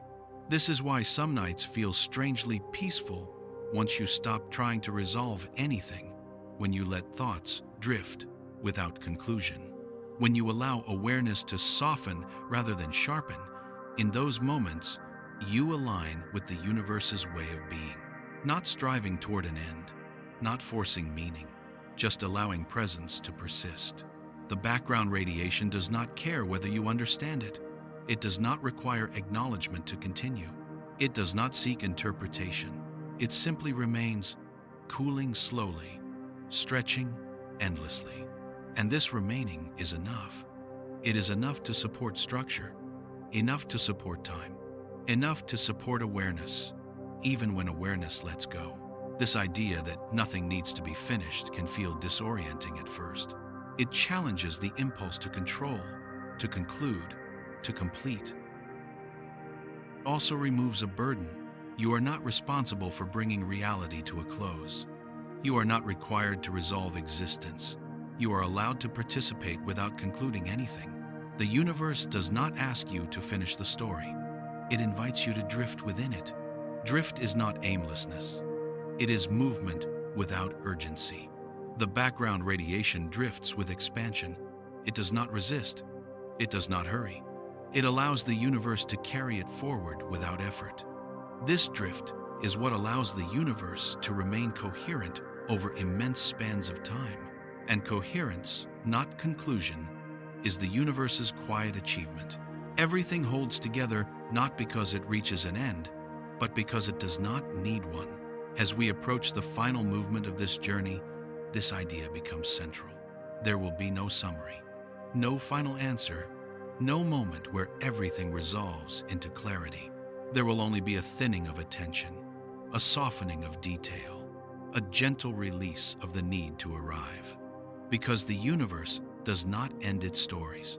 It lets them fade into background. And background is where things last the longest.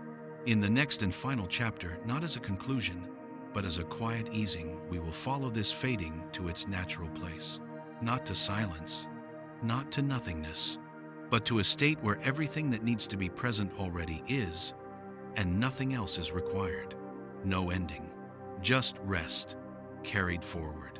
There is no moment when the universe leans forward to say goodbye. No pause, no deep breath before the end, no final lowering of the lights. It simply continues. The background you have been drifting through, ancient, steady, unresponsive, does not change its behavior as attention fades. It does not wait for understanding. It does not react to realization. It does not mark milestones. It remains exactly as it has been. This is easy to miss because we are trained to expect endings to feel like something, to arrive with weight or clarity or silence. We expect a sense of completion, a closing gesture that tells us it is safe to stop paying attention. The universe offers none of that. Instead, it offers persistence so complete that it makes endings unnecessary. The ancient radiation, the whisper from the universe's first transparent moment, has been cooling, stretching, thinning for billions of years, not toward disappearance, toward softness, toward a state where it can exist without interfering with anything else. It does not want to be noticed. It wants to remain, and remaining, it allows everything else to come and go. Stars are born and die inside it. Galaxies assemble and drift apart inside it. Planets cool, fracture, reform inside it. Lives appear, experience, and vanish inside it. None of these events interrupt the background. They pass through it like ripples across a deep, still lake, visible for a moment, then gone, without disturbing the water beneath. This is not indifference in the human sense, it is scale. The universe is not ignoring what happens. It is large enough to hold it without reacting. And that capacity to hold without reacting is what allows rest. When you close your eyes, nothing in the universe switches off. Space does not collapse into darkness. Time does not hesitate. The background does not retreat. Your awareness changes. That is all. The universe does not require your attention to continue existing. It never has. It does not become emptier when you stop looking. It does not become quieter when you stop listening. It remains present, evenly, everywhere. This is why rest does not feel like falling away. It feels like sinking in. You are not leaving reality when you let go. You are releasing your grip on the foreground and allowing the background to carry the experience. The universe has been carrying everything for a very long time. It carried heat until it became glow. It carried glow until it became background. It carried background until it became so gentle that nothing needed to resist it. That gentleness is not a goal. It is a condition, and conditions do not end. They persist until replaced by other conditions, which persist in their own way. Even far in the future, when stars have faded and galaxies are no longer visible to one another, the background will still be there, colder, fainter, but present. The universe does not erase itself. Thins. And thinning is not loss, it is release. This is why there is no final silence waiting at the end of everything. There is no absolute quiet, no perfect emptiness. There is always something continuing, even if it is too soft to register. The universe never fully lets go of itself, and because of that, nothing truly falls into nothingness. Not energy, not history, not presence. Things transform, they spread, they fade into background, but they do not vanish completely. This is not comforting in the way stories are comforting. It is steady in the way ground is steady. When you lie still long enough, when effort drops and attention loosens, you may feel that steadiness without naming it. A sense that nothing urgent is required, that nothing needs to be solved before rest is allowed. That feeling is not imagination. It is alignment with a universe that does not rush, does not conclude, does not demand. The background radiation does not lull you to sleep like a voice or a rhythm. It does something quieter. It assures that nothing is about to break just because you stop paying attention. And that assurance does not come from meaning. It comes from consistency.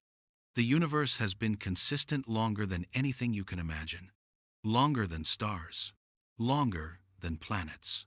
Longer than life. It has carried its earliest condition forward, without interruption, without correction, without supervision. That carrying is still happening, right now. Nothing has changed because you reached the end of this journey. The universe did not shift. The background did not respond. Time did not mark the moment. Only attention has thinned, and thinning is enough. You do not need to remember everything you have heard. You do not need to understand it. You do not need to hold on to it. The universe is holding everything already. This is not an ending. It is a release of the need for one. So if you feel your eyes growing heavy, let them close. If your thoughts begin to drift, let them drift. The universe does not require your vigilance. It will continue quietly, steadily, without pause, whether you are awake to witness it or not. And somewhere beneath thought, beneath sound, beneath effort, that ancient whisper remains. Not speaking, not fading, just being. Close your eyes now. The universe is still there.